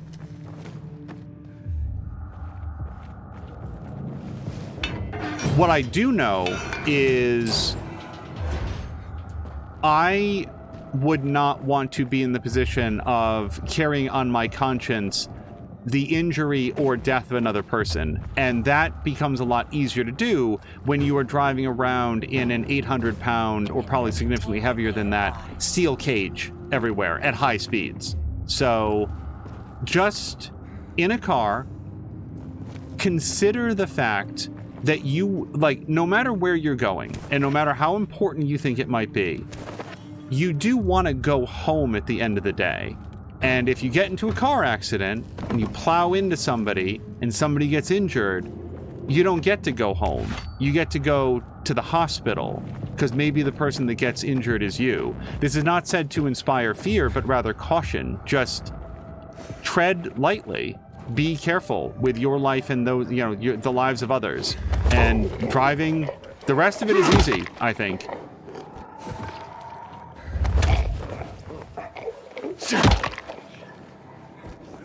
Hold on, there's a lot of choking out.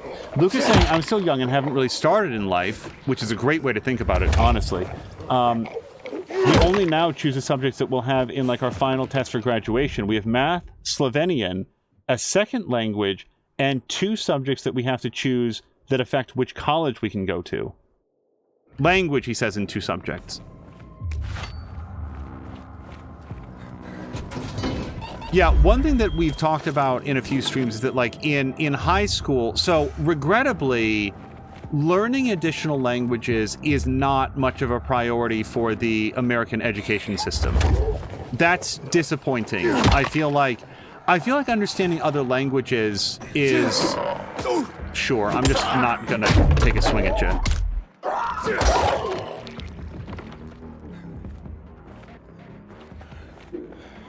Learning other languages can be tremendously beneficial for understanding the culture of other people, understanding the way that they think, understanding additional languages beyond that. Some people are gifted with languages and they're very good at sort of like learning the syntax and the usage, and it comes to them naturally. But even for people who are not inherently natural linguists, learning one language tends to make it easier to learn other languages. So it's like a big gateway to this entire other realm of knowledge, and that's why it's disappointing to me that the United States doesn't treat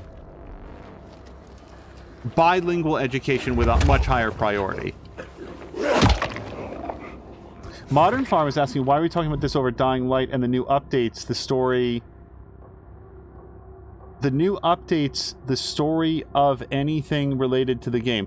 Oh, Modern Farm, you're going to find that we talk about all sorts of things on this. Like right now, I could methodically describe the fact that I'm choking out this zombie and getting ready to take a new immunity inhibitor. But at this point, we're kind of comfortable enough with the core gameplay mechanics that I feel like people probably get that. And instead, it's about having a chat with people about often whatever comes to mind. What was it last episode? We talked a lot about Star Trek Voyager, for example. And specifically like the development of it, which I thought was... I'm interested in troubled productions. I feel like there's a lot to learn.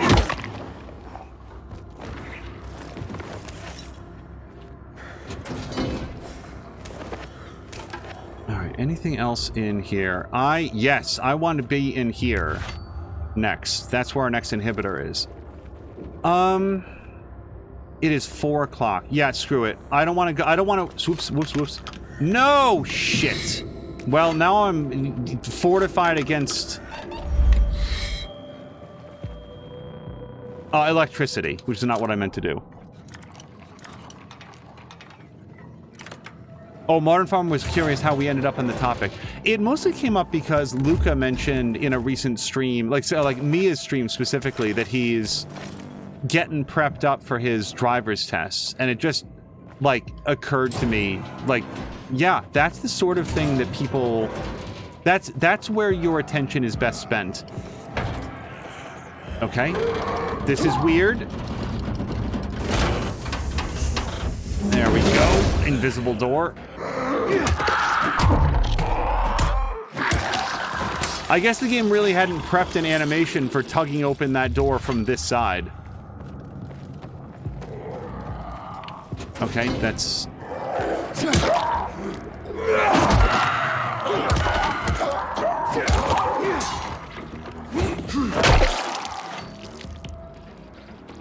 Okay.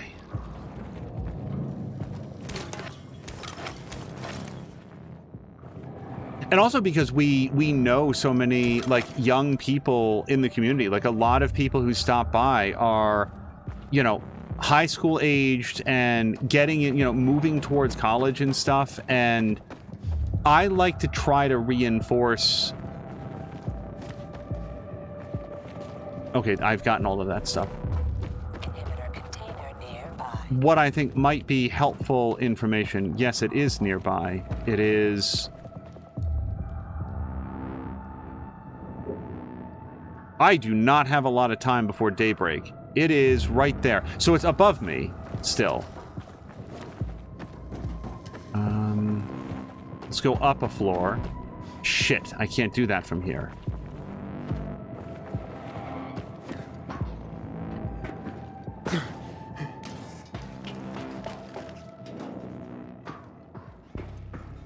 Hold on, I do want to see what Luca's saying, but... Okay, why is this one... Oh. And hello to Dougler. How would you describe high fantasy versus low fantasy? So, I am not the expert on this. So, as an extreme layman, my response is... high fantasy focuses... would have a higher focus on fictional or mythological creatures, like dragons and wyverns and griffins and stuff like that. It would have a lot more magic. There would be a lot more fantasy in the fantasy of it. And I think would generally present the people and cultures of the fantasy world as being either at their apex or maybe just a little bit past their prime. So, large, stable kingdoms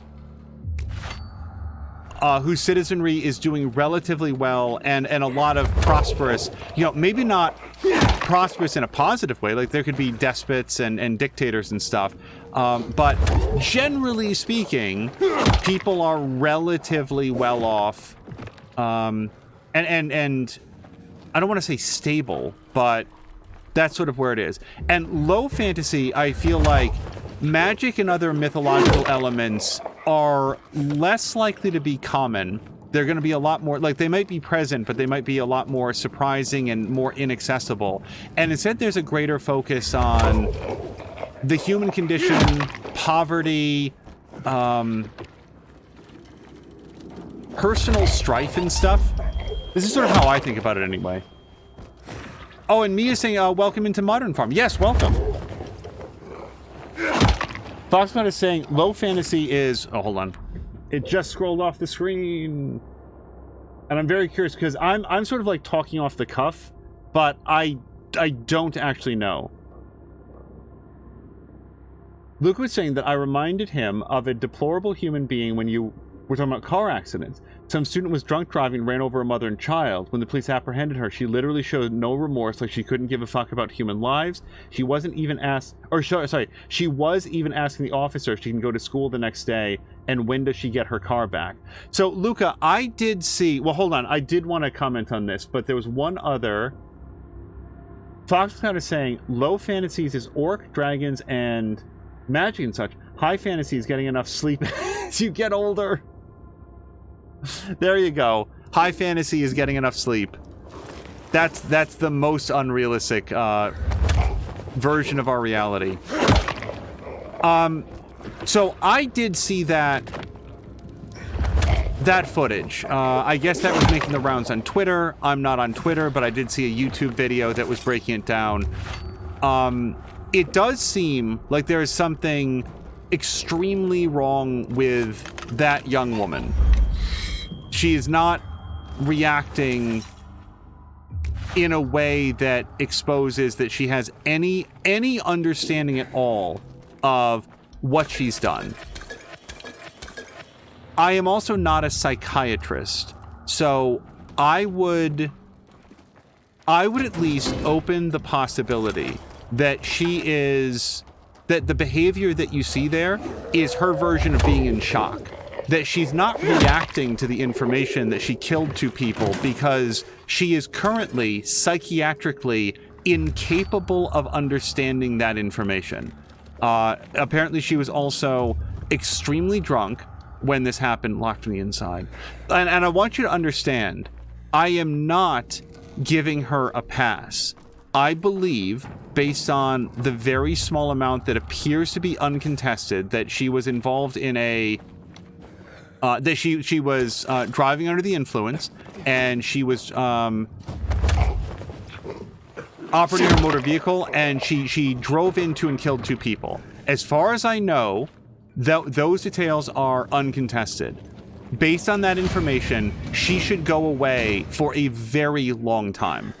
So I am not here to say that, like, she should get off easily or lightly, because prior to the moments that are... The hell? How is this easy? There we go. I went to the one position I hadn't checked. I think the maximum allowable by law is the amount of time that she should go away for. I think that she took the lives of 2 people who, again, as far as I know... I'm going to listen to this in a second.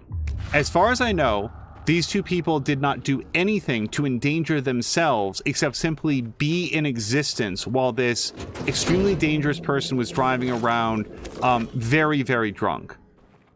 All of that said, I don't think I'm prepared to say that she's, like, psychologically irreparable because of the behavior shown in that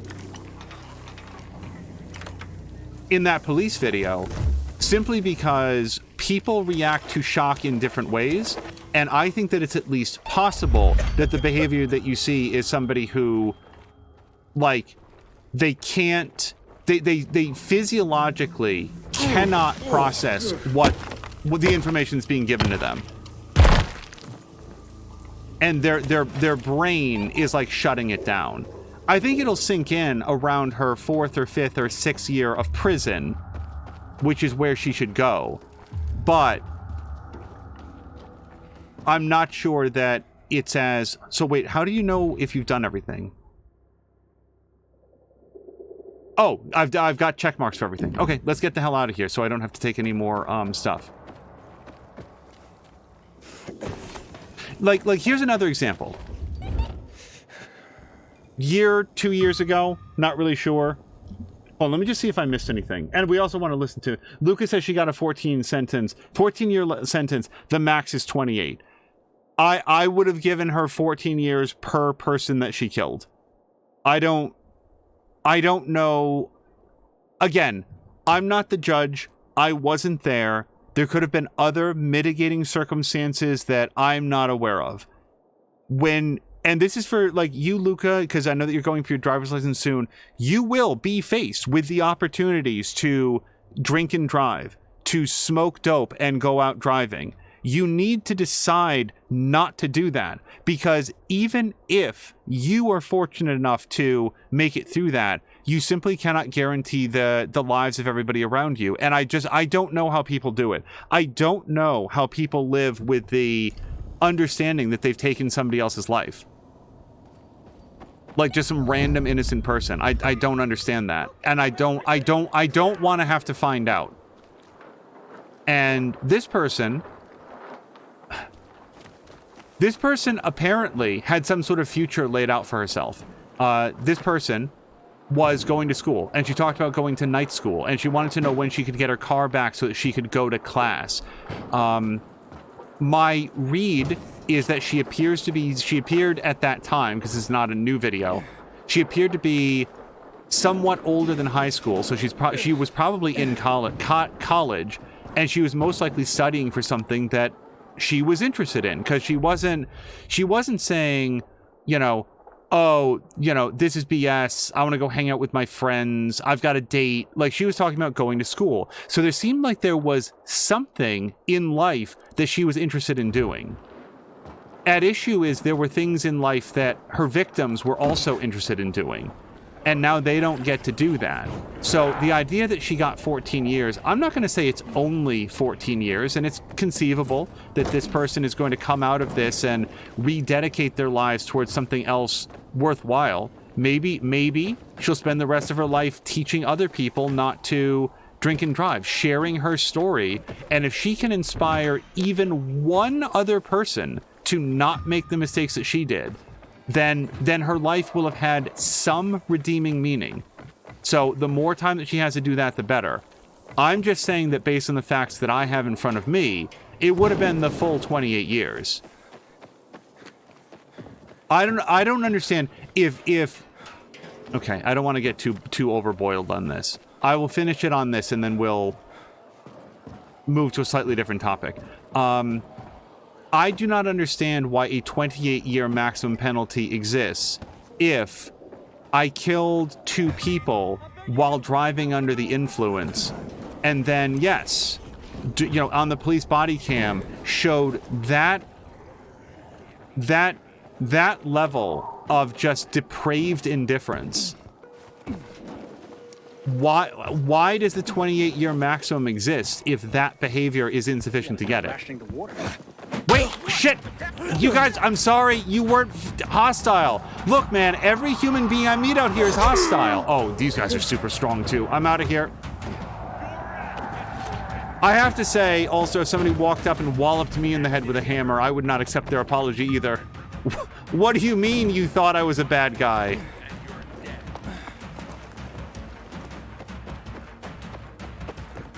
Oh, shit. Oh, again. Salvage that at the last second.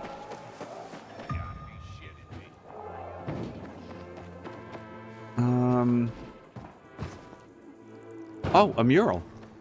And let's read about the mural. Oh, and let's listen to the tape, too. We're going to do 2 things. I want to look at the mural. The Grim Reaper. Yea, though I walk through the valley of the shadow of death, I will fear no evil. And there it is. We can see that. We are alone. I think that's what that says. I actually can't make it out. We are all death, maybe? It could be we are all death. Anyway, let's go back to collectibles, and now let's listen to the tape that we picked up. Dr. Stevens, thank you for your support as I take over the role of Chief Physician of the GRE.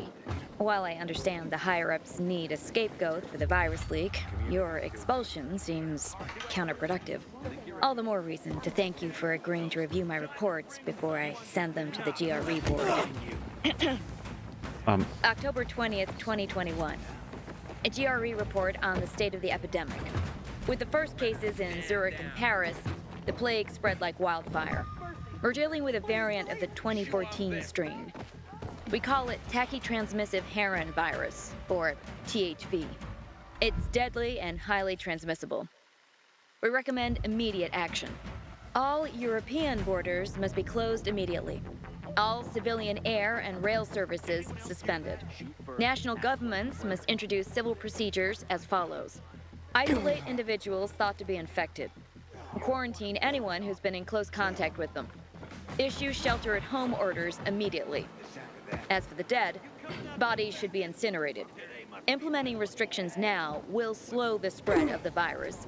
We need time to create a vaccine and have begun working with private sector companies. Our diligence in the coming weeks will decide on our fate.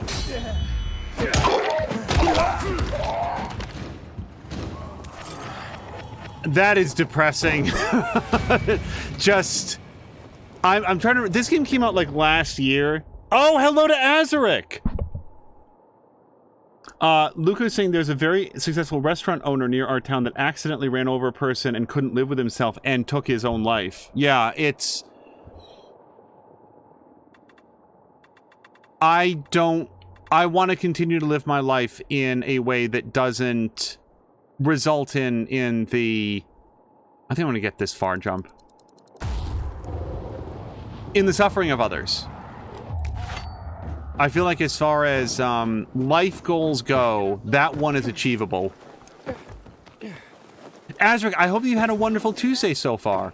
And I'm pretty sure that I was in Mia's chat. Azric, I just want you to know, sometimes our conversations, I can't remember which ones that I had a chance to say aloud versus which ones we were interacting in chat, but I believe I was in Mia's chat when you revealed that you sort of have an end date for the double employment that you've had going on. And I'm really glad for that. I'm so looking forward to when you're able to stream. A topic of today's stream has been just like taking care of yourself and focusing on what what you need whenever possible. But I'm really glad. Oh, was that a friend of yours?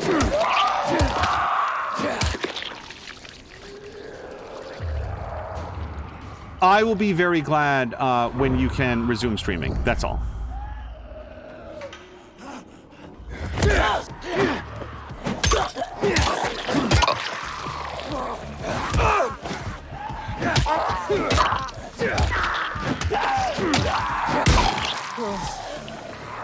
Oh. I missed the opportunity to ground stomp. By the end of next year, I'll be letting the second chop go. Or the end of next year, okay.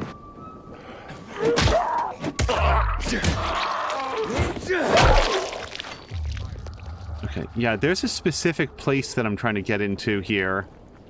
I think. Oh, it's right here. Except it's daytime. Yeah, nope, we can't. We can't. That's a dark zone. Boy, I'm glad that we started playing this after the glitches. You want to escape?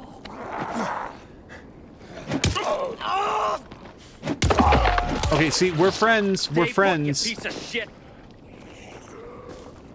Nope. Apparently not. Boy, you beat a couple peacekeepers to death with a hammer, and suddenly they don't want to talk to you anymore. Gonna clobber you. Shit. Chew on this. Incoming! Okay. Okay.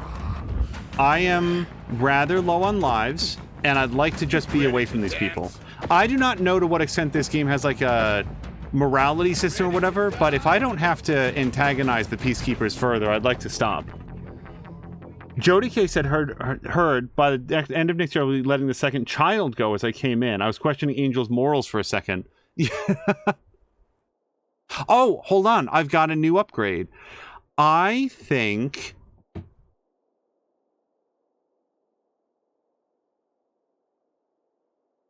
health. I think anytime that I can avoid being dead. Then again, stamina. Stamina does let us unlock new areas. I'm gonna do stamina. I like unlocking the windmills and stuff. I want to do those as we're going around the world, rather than have to circle back for them later. All right, so we already did that challenge. Unknown location. I should probably head over there and find out, because that looks like it's going to be a safe house. And then we've got this. Let's also do this. Attack, man! Attack! Oh, shit. Bye. Don't like the look of that.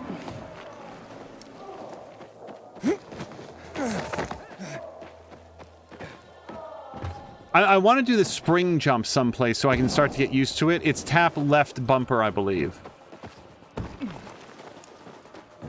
Boy, there was something else I was going to say about that topic, about, like, making a snap. Oh, I do remember what it was. So a year and a half ago, it wasn't that long ago, there was this video that went viral about a dude who, he came into it was a smoothie shop. It was a smoothie shop, and he was acting extremely angry, extremely belligerent. He wanted to know who had made this smoothie. He, like, threw. Hold on. As it continued to escalate, he threw the smoothie at one of the workers, and then he went around. He started like trying to. Okay, we're cool though, right? Can't be fucking serious. Okay, no, he's not mad at me. And it's like, what is wrong? They showed him, like, at one point in the video near the end, he was like trying to like break his way into the back room, and it turned out that this guy was like an investment banker or something. Like this dude had a very, very good job. He made a ton of money, and it seemed like, oh my god, what's wrong with this dude? Like, he makes all of this money and he's throwing this tantrum over this smoothie, and he wants to know who made it and all of this stuff. Now, his behavior is not excusable. And he did, as I understand it, he did wind up losing his job. I don't know if there were any sort of criminal charges or civil charges pressed against him, but he lost his very lucrative job as like an investment banker. I mean, he really paid a steep price for this. I don't know that cost was unjustified in any way, as I say the next part. I think that was probably a fairly reasonable outcome based on what's shown in the video.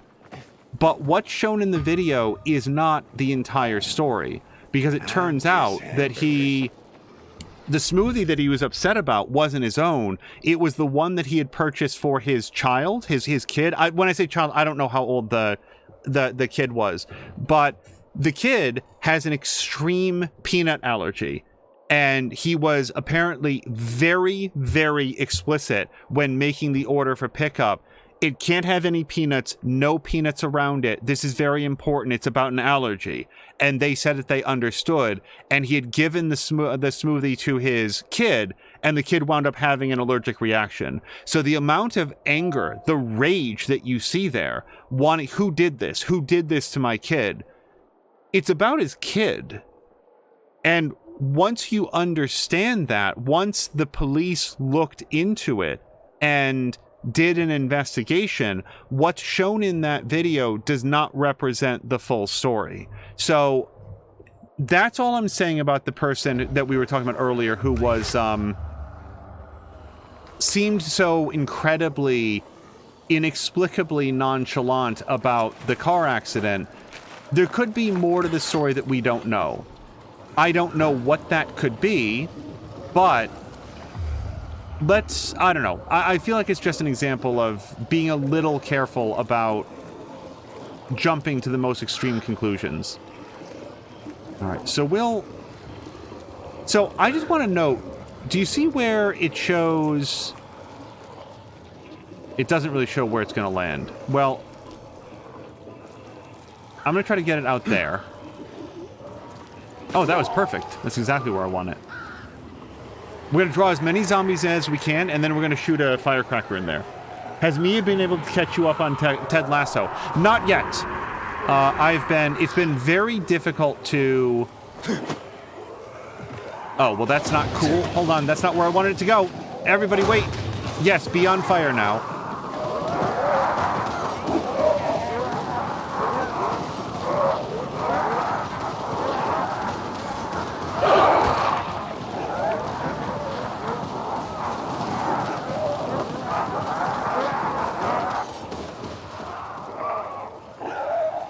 Okay, what the fuck? Why are they still standing up? How much fire can a person be on? Jody K was asking what, sorry, let me respond to Azric. Azric was asking about Ted Lasso. Azric, I have not had time to see anything in, it feels like months. Like at one point we started watching Hawkeye. Oh shit.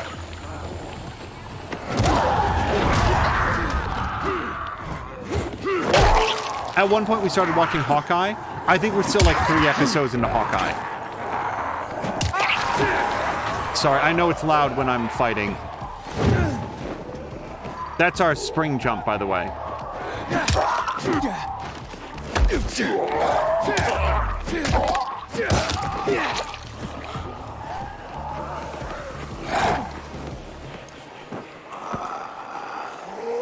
How did that fire immolate so few of them?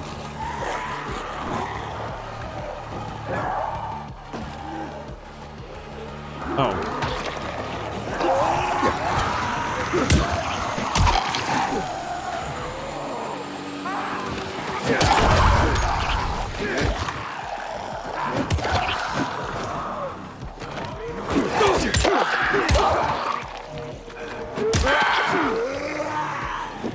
So, sorry, the short version is, I like, Mia, I'm sure, would love to watch Ted Lasso again and show it to me. I just have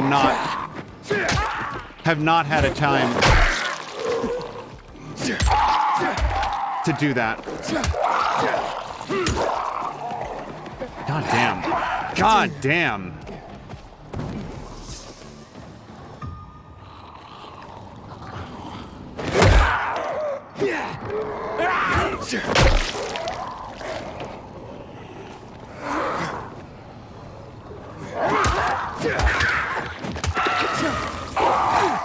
What the f- These big guys, these big shirtless guys, they're jerks. They're surprisingly... Oh, look at this dude. Look at that guy. The Peacekeeper dude? We got a Freddy Krueger here.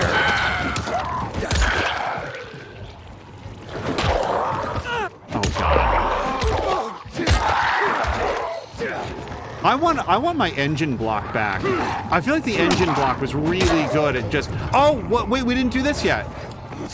Wait. I don't remember. How do you do the whirlwind attack? You guys, I'm sorry. I totally forgot about this. We unlocked the skill and then I didn't do it. Hello to Ronan, who says Ted Lasso is a good time. Jody K is asking about, have we heard about the...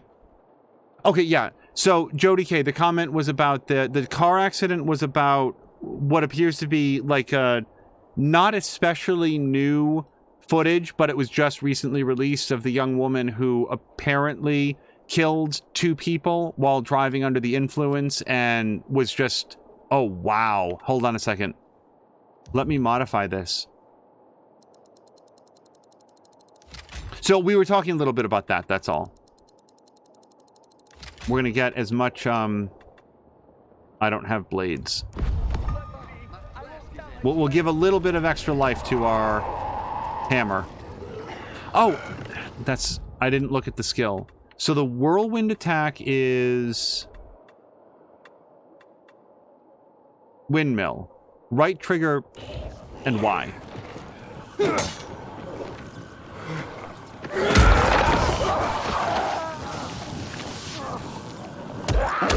Okay. Not good in every situation.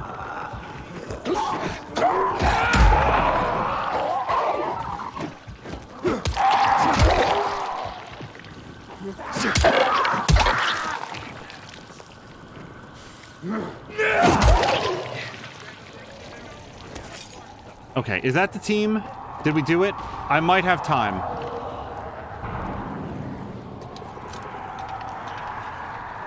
Come on, nope. Open. Open faster than that.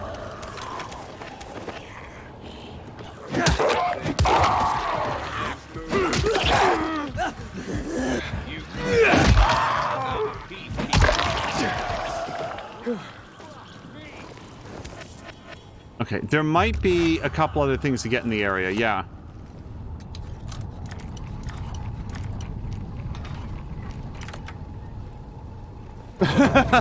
Douglas says, do it. Spin around in circles and go, yeah! Oh, wait, that's, Legend of Zelda, isn't it? I don't think I can do a Link, yeah.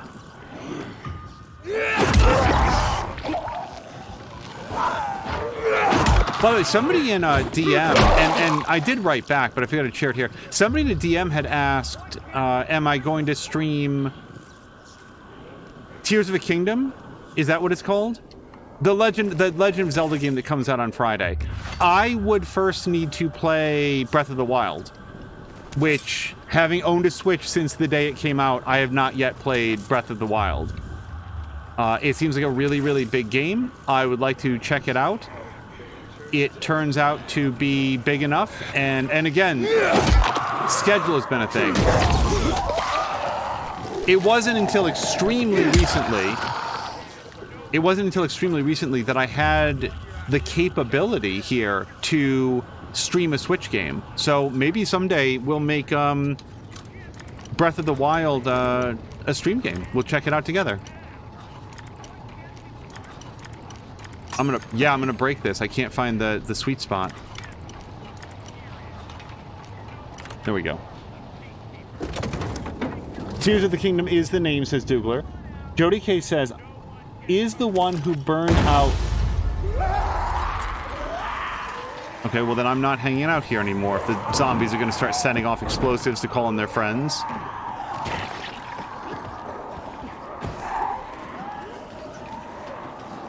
So Jody K says, is the one who burned out trying to push the cop car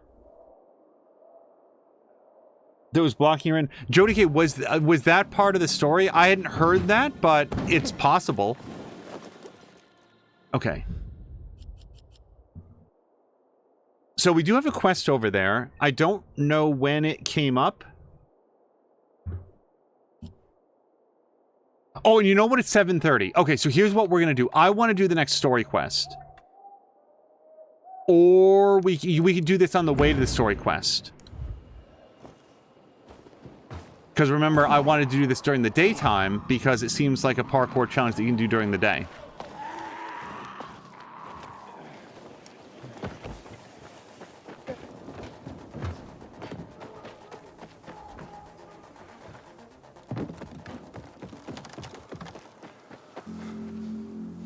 Ronan said, out of curiosity, what was the game that got you to buy a Switch that early? It was, so I'm a big fan of the Legend of Zelda franchise, and I really wanted to play Breath of the Wild. And I'm not kidding, that was the game that I most wanted to play. And as tends to happen, work and everything else has been so. And it's not that I haven't played other Switch games. Other Switch games like Xenoblade Chronicles 2 is a game that I've talked about on a lot of occasions. That game is very good and also extremely stupid. I would also like to play Xenoblade Chronicles 3. But yeah, no, I'm not kidding.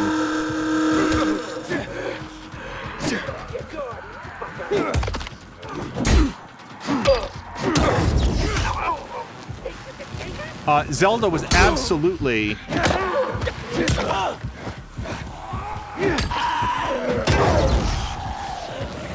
Zelda was absolutely one of the games that I...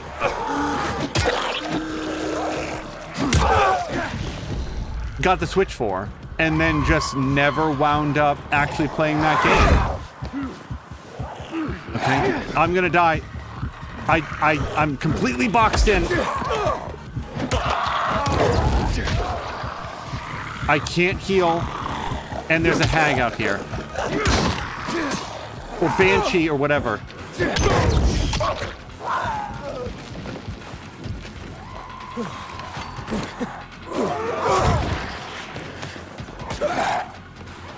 Get back here.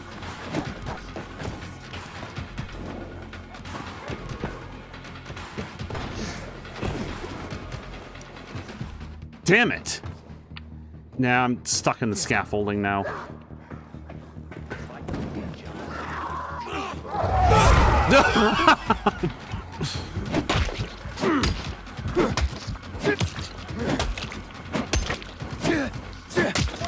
I have no idea what's happening now. I don't know why she doesn't appear to be taking damage. Also, awesome piece that you're keeping right now, boys.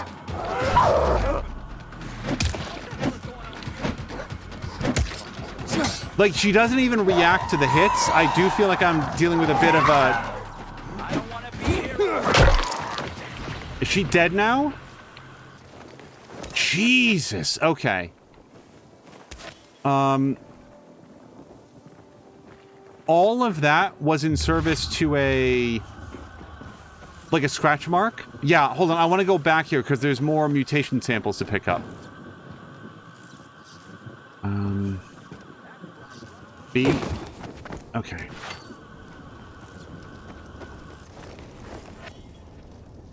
Jody K.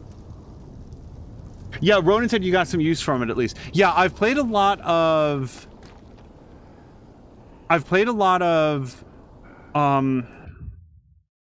the game that Samalander played. You guys know what I'm talking about. Fire Emblem Three Houses. A lot of Xenoblade Chronicles 2. I don't want to get off on that topic, because I tend to start talking a lot about Xenoblade Chronicles 2. But a ton of that game. Some Super Mario Odyssey. Although I got a little bit stuck at one point. I was trying to find one of the moons or whatever, and that was inappropriately frustrating. Like, I really should have just moved on rather than getting caught up on it. Let's see. Not a lot of Pokemon, actually. Like, that's another thing that I would, usually do on Nintendo consoles, but not a lot of Pokemon on the Switch. Then Jody K said, I saw a video this morning of an SUV that ran into some cars, I think a wreck, and then back up and ran through them again, almost hitting a lot of people, then drove away.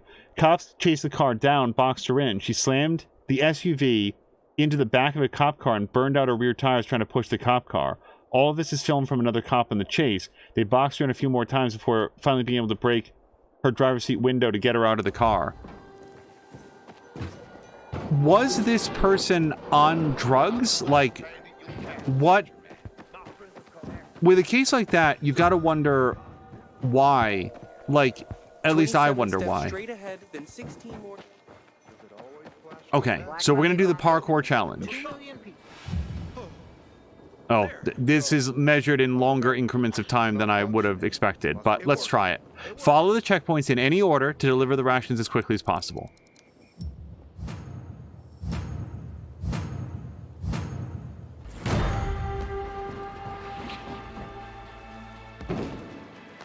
This seems like an interesting choice.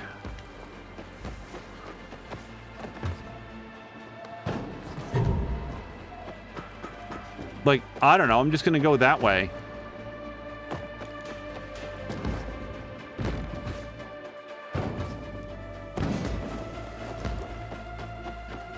This cannot possibly be an efficient route to do this. I wonder, hold on, do you think on the map... Oh, no, you can't check the map. I was gonna say, do you think on the map they give you... They, like, show you where they are so you can plot a route? Player menu is not available.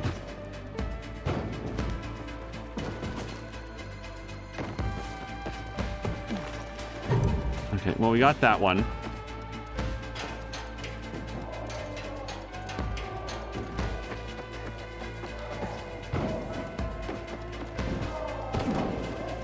Yeah, like, Jody K, I don't know what would inspire somebody to Marge Simpson that way.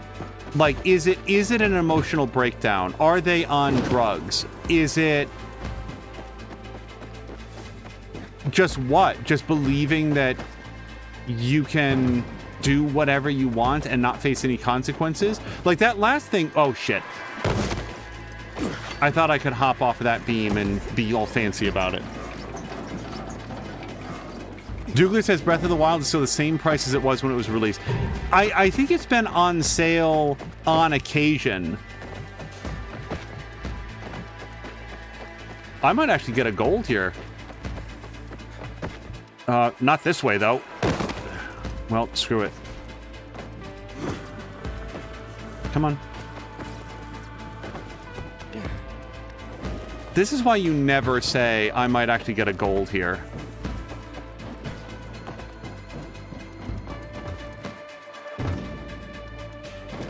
Inhibitor container detected.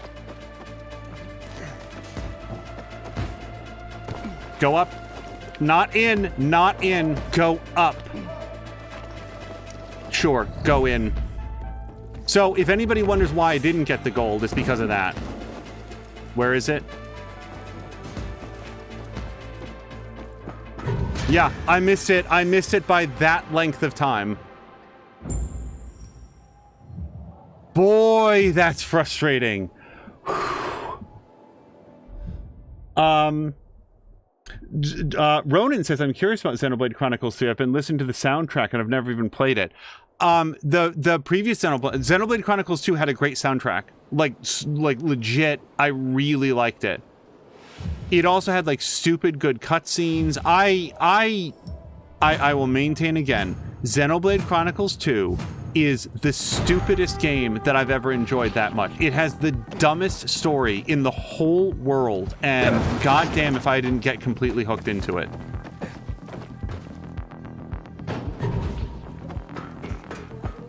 I actually there was a period in time when we would all like go to HWs. This was obviously before COVID, but we'd go to HWs. Like Mia would come to HWs, and at one point we started showing her like people on YouTube have cut together like the video. They've cut together the cutscenes of Xenoblade Chronicles into like a movie. So it's just like all of the cutscenes one after another. And we showed some of it to Mia, and I think like her second time watching it, like the second session of it, she was like, "Yay, sexism!" was what she had to say about it. I feel like now that she's gotten a lot more experience on like what other better, less stupidly written games are like, I feel like her tolerance for Xenoblade 2 would be a lot lower. But yeah, no, seriously, great cutscenes and like very well directed, great action and stuff. Awesome character design. So how do I not make the same mistake again? We'll go this way this time. All right, so now I just gotta get over there with a lot less falling and being on the ground.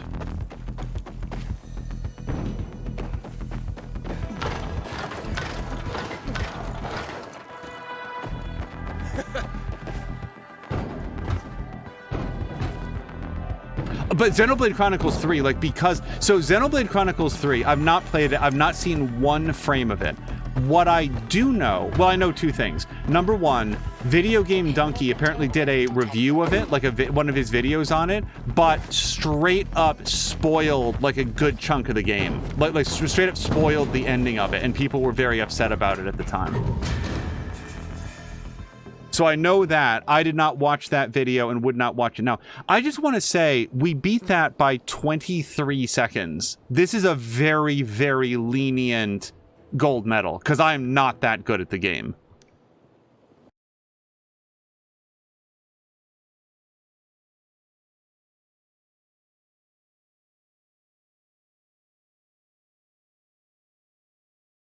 You are awesome. I know you made it in time, too. I met one guy who ate a sausage sandwich and he was fine. He even called it tasty. Awesome. Thank you, thank you, thank you. Got some spare time? Because if you do, because I got another sausage run to prevent the runs. And you already know where to go.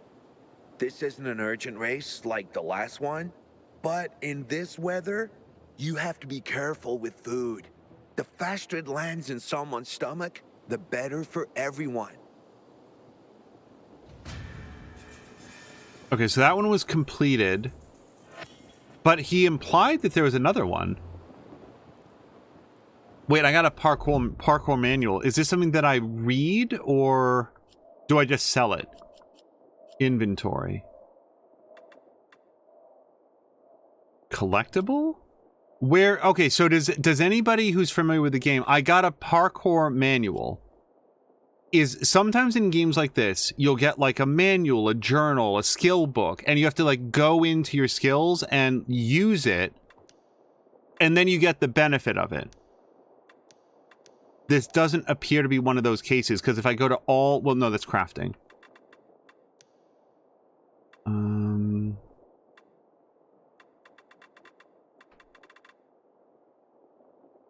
I don't see a parkour manual here. Wait. Oh, it's right here. Manual revealing some parkour tricks. You know that stuff already. Sell it for a good price. Okay. I don't know where I'm getting these, but that one came from a skill.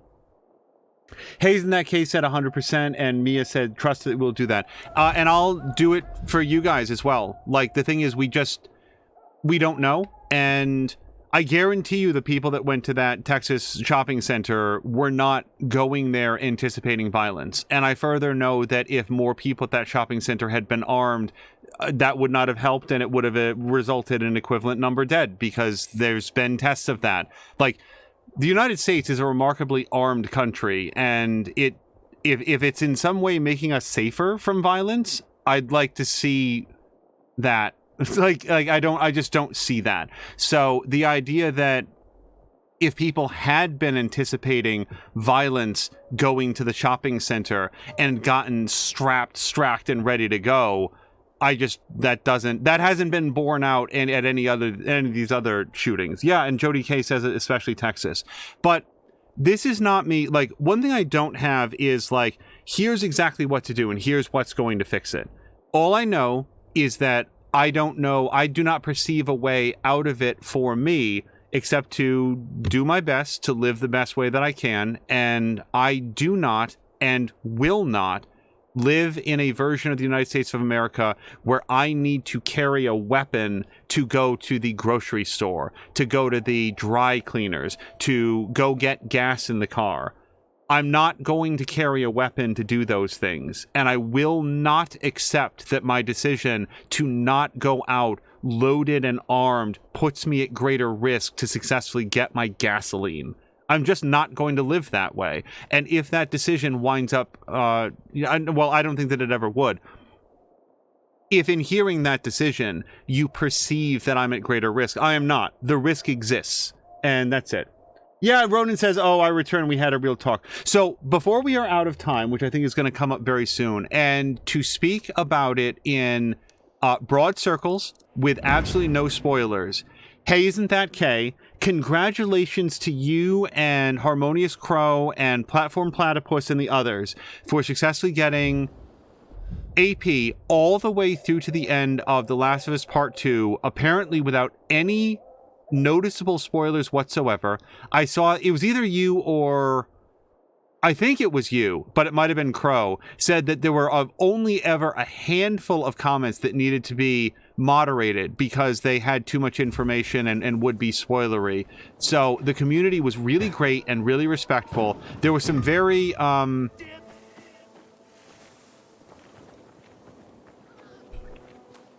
I don't want to, it's not divisive. What's the word that I'm thinking of? Very robust conversations from people who sort of fall on either side of the, okay, I didn't think I could climb that, but I figured I'd try. Different people with different opinions coming in to share their thoughts as app played. But as you guys said, it always sort of it always remained very respectful, and I'm glad that App had as good of a time with it as he did. And I was there at the end, but you can go up there, when he said that this has now taken its place in his top 5 games of all time. And he rattled them off, and I don't remember all of them. I do remember that Cyberpunk was number 4. Red Dead Redemption 2 was number 1, which gives him a lot in common with Mia. Because I know that she also really... I like that game too, but... yeah, we're headed over here. Oh, shit! Hold on. That is not a way to go. Stop it. Don't go that way.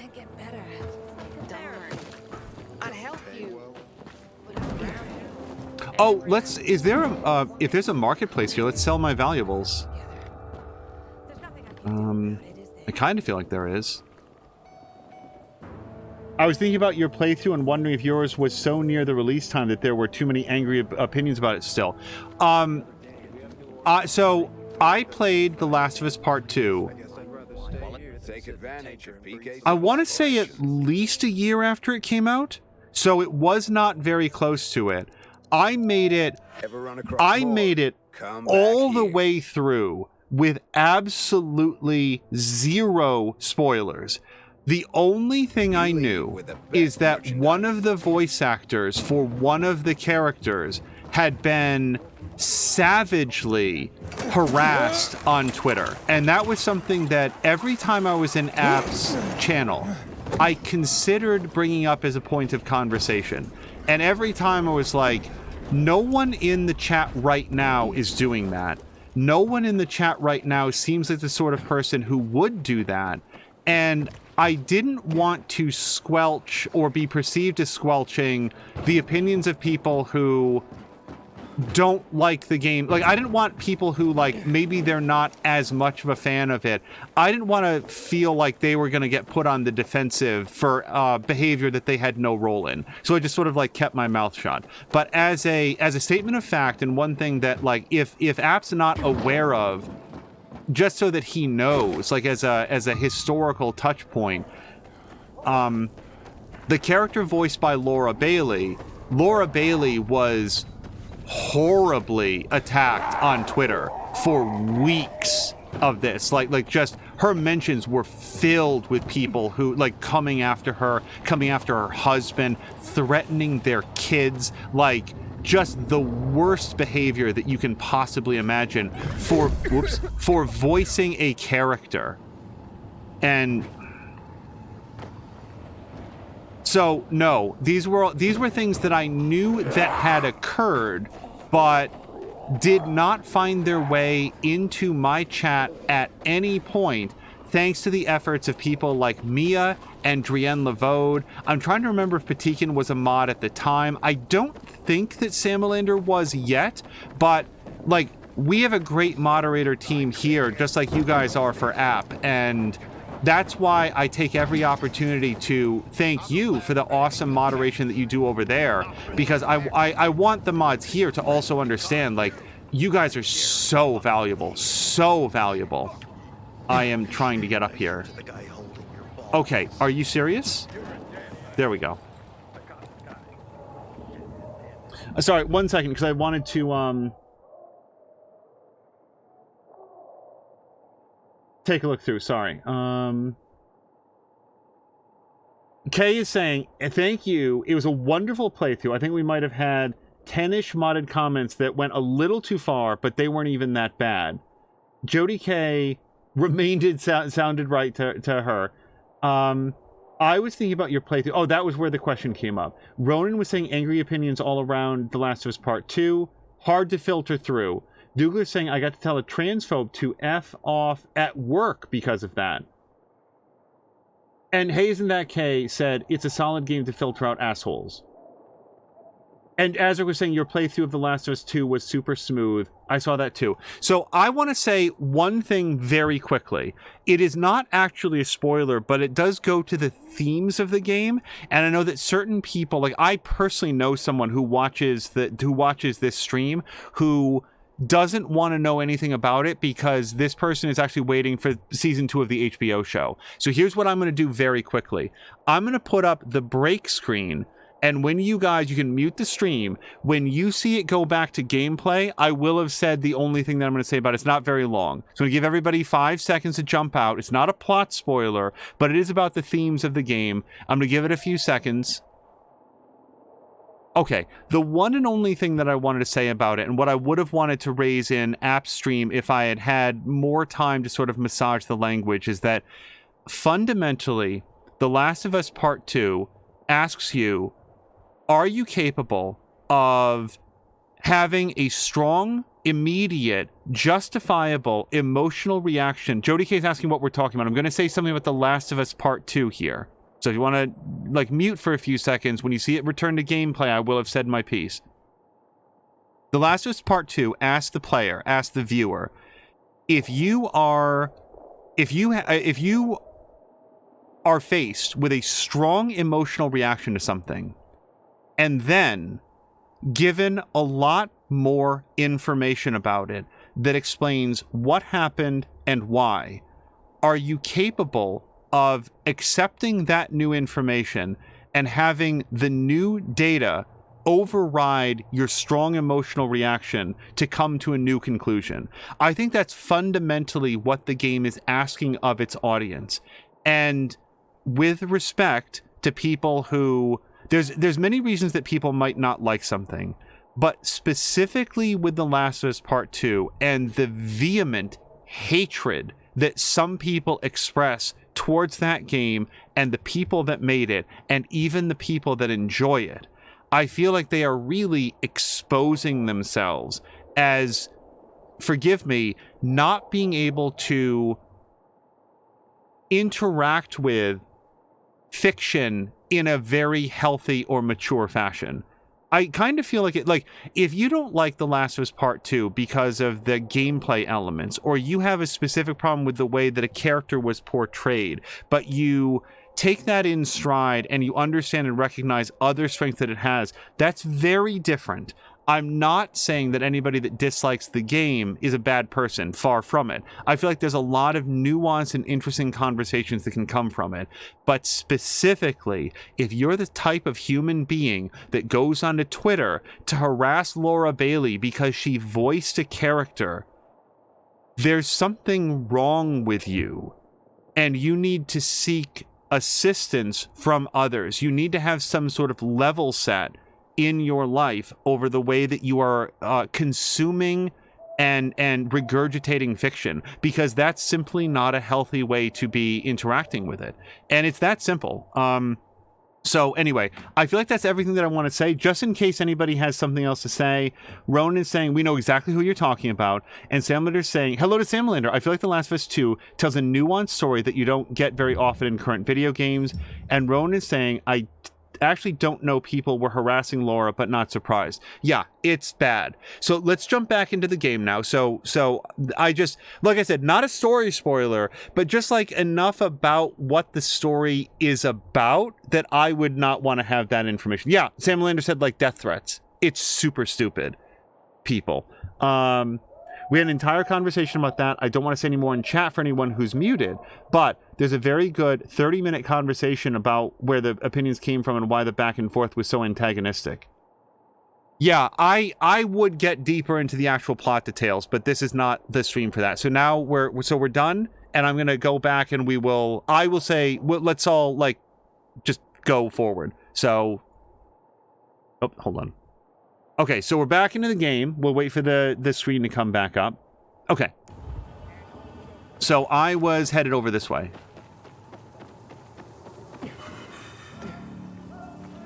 Yes! Okay, a Night Rider's hideout. I'm glad that we found this.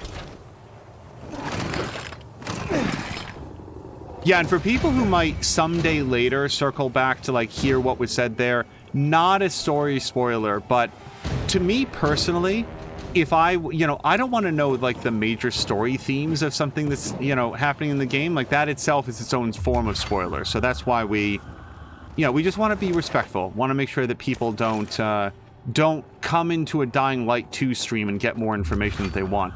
But yeah, Kay, like, I think ahead of App's playthrough, we were talking about, like, there's people on Twitch that went to some extreme lengths to try to spoil that game for people, and I was just very glad that App had the experience that he did.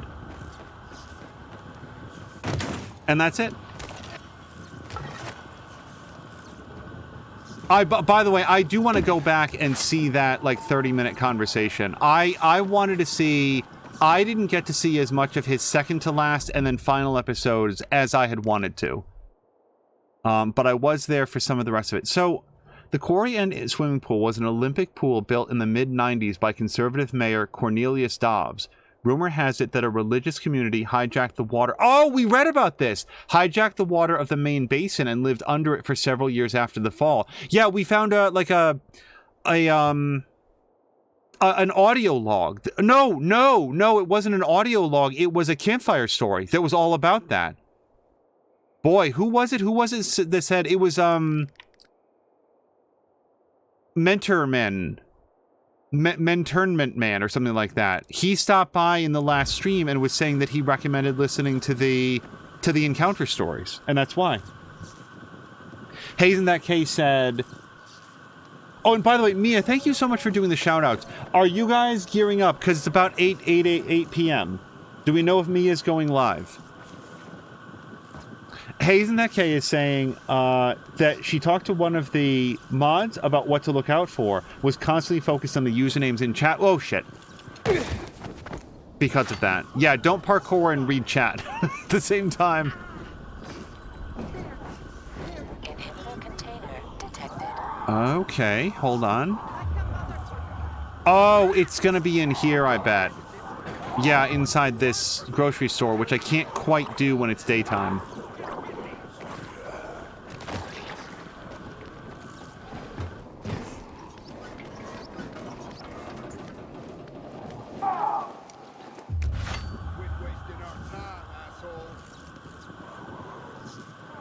Yeah, we've got 2 hours of in-game time until this is a doable thing. I want to get the inhibitors. Okay, well, let's go do Master Brewer's Bees, at least pick that up.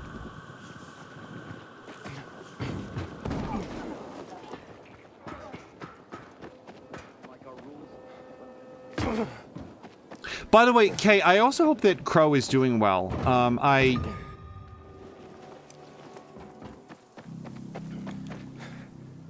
I hope the Crow is doing well. And I was always very happy to see her in App Stream, because I know that she was also really enjoying the playthrough. My heart broke for her a little bit when I think she missed like the very end or something, because after the final scene, as like the credits were rolling, I saw her come in and be like, oh no, I missed it. And I felt like, no, because she had been there the whole time. Community still means something.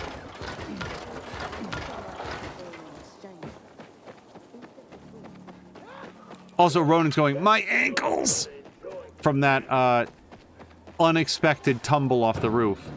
That's the next upgrade that I should get, by the way. There is an upgrade to, like, increase the height from which you can mitigate the damage by doing the roll. So you can basically fall from higher, and as long as you hit B, okay, you're gonna be fine.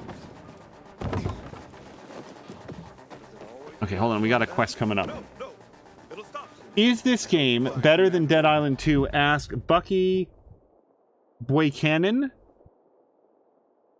It could be also Bucky Buchanan. I don't know. I have not played Dead Island 2. I am enjoying this game a great deal, and it did go on sale right around the time of that Dead Island 2 came out. Very quickly, here's what I do know about it. First of all, this game is not instanced at all. My understanding is that Dead Island 2 has like a series of fairly sizable but like discrete zones that there's like a loading screen to go between them. This game does not have that. It is a perfectly open world. Even going into buildings, going to safe houses, everything is completely seamless. So I really like that aspect of it. I very much like the day-night cycle. My understanding is that Dead Island 2 has a greater emphasis on like making use of like environmental effects in the environment than this one does. But I don't know in the other ways that they might compare. I'm very much enjoying this game, and everything that I've just said is only based on like a very loose understanding of what Dead Island 2 is like. I'll say this, I would also like to play Dead Island 2. Definitely. You a beekeeper or a brewer? I'm both. That's the secret of my double bock. You must have noticed most beer in this town tastes like piss. Well, you're not wrong. That's exactly what I'm talking about. Nobody cares about taste anymore. Does that surprise you? The truth is, so-called brewers nowadays are damn amateurs. And you're a pro, I gather. You bet. And it's an excellent time for my trade. Demand for beer is higher than ever. Brewers are in the top 10 most stable jobs in this city. Right after the Undertakers? Right. Nice one. As for me, I'm dedicated to nurturing my yeast and my bees. Your bees? Yup. You know what the secret ingredient is to brewing the best beer in town? Besides love, of course. I'm guessing you're about to tell me. Honey. And to harvest the best kind of honey, you need the best fed bees. Speaking of which, maybe you could help me with my bees. Feed them some sugar? I have my own special beehives in the area. Put them up high to keep them out of reach of those who steal my honey. I can try. Where exactly are these beehives? First, you need to find the bags of sugar I've left nearby to feed them. If you find the bags, you'll find the beehives. There are 3 of them, all close to each other. The first one is on a rooftop just nearby. If you look towards the main terminal, you can see it from here. The second is on the rooftop of the main terminal building, below this big tower covered with a peacekeeper's banner. And the third one is on the top of the main terminal station, just beside one of the statues. Please do it quickly. Business is so brisk I've neglected them lately. Oh, they're probably starving. I guess I'm More of a brewer than a beekeeper after all. Pilgrim, we spotted specials in the neighborhood. Keep your eyes peeled. I hope the kids Okay. Whoever wrote Bag this of sugar. quest... I can save Barack's bees from starvation. No, whoever wrote this quest really failed by not calling it Pour Some Sugar on Bees. That's all I could think about. We're going to do this. Kay says, Angel, I highly suggest. So this is, and I'm gonna watch this. Apps Day 5, Last of Us 2 playthrough at about 4:10 and on to the end. That's where the conversation came in that I was talking about. So that's another question before I do this. And also, please let me know if Mia goes live. Does App have a YouTube channel where his playthroughs are archived? And why does this is? I'm just like, why does he not archive all of his stuff on Twitch? Because I went to like look back at some of his older stuff and it seems like it just expires off the channel. I hope that he's uploading it to like a YouTube channel. I didn't go look yet. Get moving. Please tell me that these playthroughs are not being lost. I was actually going to ask him to do that. No. I mean, yes, do that. But he's not archiving these things? Oh my god. Wait, what happened? Follow the checkpoints and reach the beehive as quickly as possible to save Barack's bees.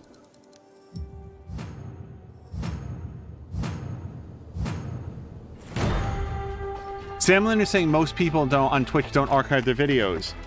It's a lot of extra work and not all of us have time. You know, it is true that I have extra hands here to help out, and I do not shout her out enough. It just hurts. It hurts that, like, there's all of these great, amazing moments that come out, and then they're just lost forever. Sorry, I want to go this way, apparently. No, this way.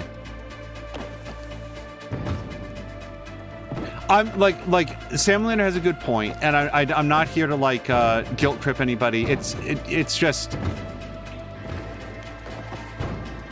it's so disappointing, the idea that like elements of the first Last of Us playthrough are lost. You know, that these things don't get carried on in perpetuity. This is not parkouring, by the way. This is just failing. I shouldn't be going this slow. I just don't know a better route yet. Dude, I don't know. Go up, up, up.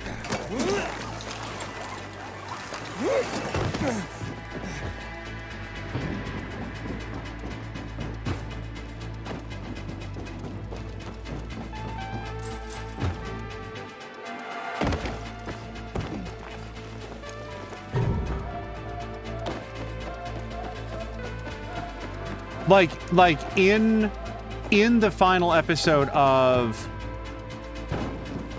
or at least close. No, it wasn't nearly the last episode. But at one point in App's stream, everybody started talking about, like, he did a second playthrough of the first game, and everybody was talking about certain events that he did at that time. And I went back to look, and as far as I could find, those moments were no longer available. Are you serious? Okay. Those things had aged off the channel, that's all. And hello to Nodwise? I hope that you are having a great, whatever day this is, Tuesday. So I'm doing a parkour challenge, so basic human conversating is not gonna go as well as it might otherwise. I don't have the slide ability yet, so that was just a quick duck.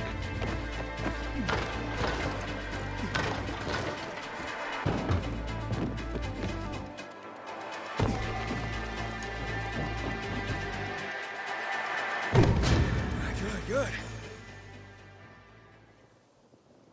Bronze medal. So if I could have done that in 250, then we would have gotten the gold. So I'm short by 10 seconds, actually. Oh, God. You guys, I missed a silver by 0.09 seconds. Nodwise is asking, is this your first playthrough? Yes. Yep. I've not played this game previously, and I am enjoying it. And Kay is agreeing, it hurts to lose amazing first playthroughs, too. Samlin is saying, Twitch used to keep VODs indefinitely, but they decided that was too expensive, I guess. Yeah, we're gonna have to do it again. Jody K is agreeing 0.9 seconds from silver. Oh, wait. Whoops. That was not... That's fine, because it does lock in the bronze, but I just need to be better at it. Go. Go faster. Okay. I have no idea what that got me.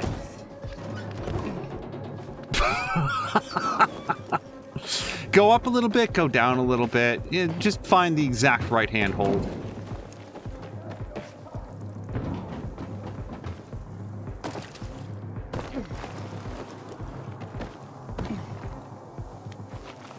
There's gotta be a faster way to do every section of this. Including knowing which way I'm going from here.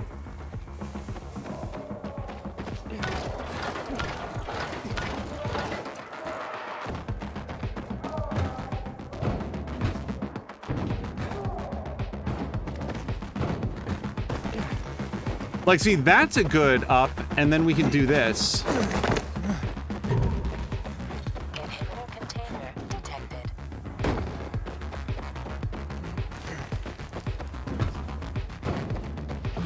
I don't know how to do this any faster, though. Come on. It is possible that there's certain elements here that would just... Oh, right. There's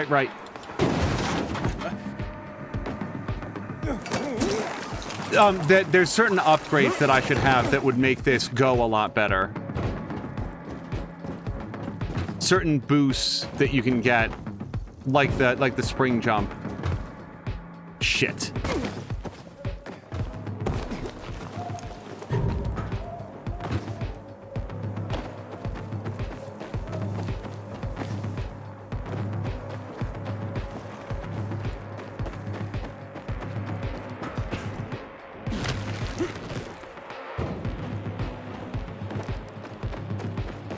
Go.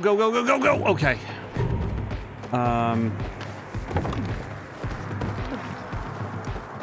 Like the slide, I think you can get like a speed boost going out from under those, but I don't actually know. Come on.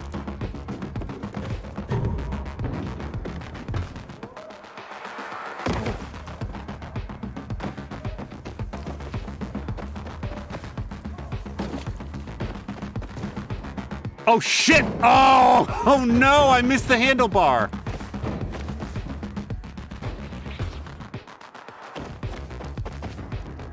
Okay, what was that? Was that under 250? It was. We got gold. I'll take it. Mia went live. And hello to Crow. Crow. Okay, so a couple things. So, Crow, we were actually just talking about you. I hope that you're doing very well. I wanted to, like... We were just talking about the fact that you had... So, let's do the following things. That's a checkpoint. We're going to exit out to the main menu.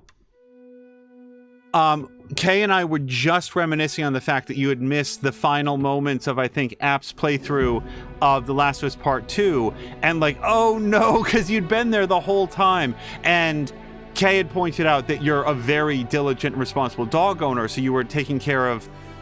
Is it Azzy? I just want to make sure that I'm saying it correctly.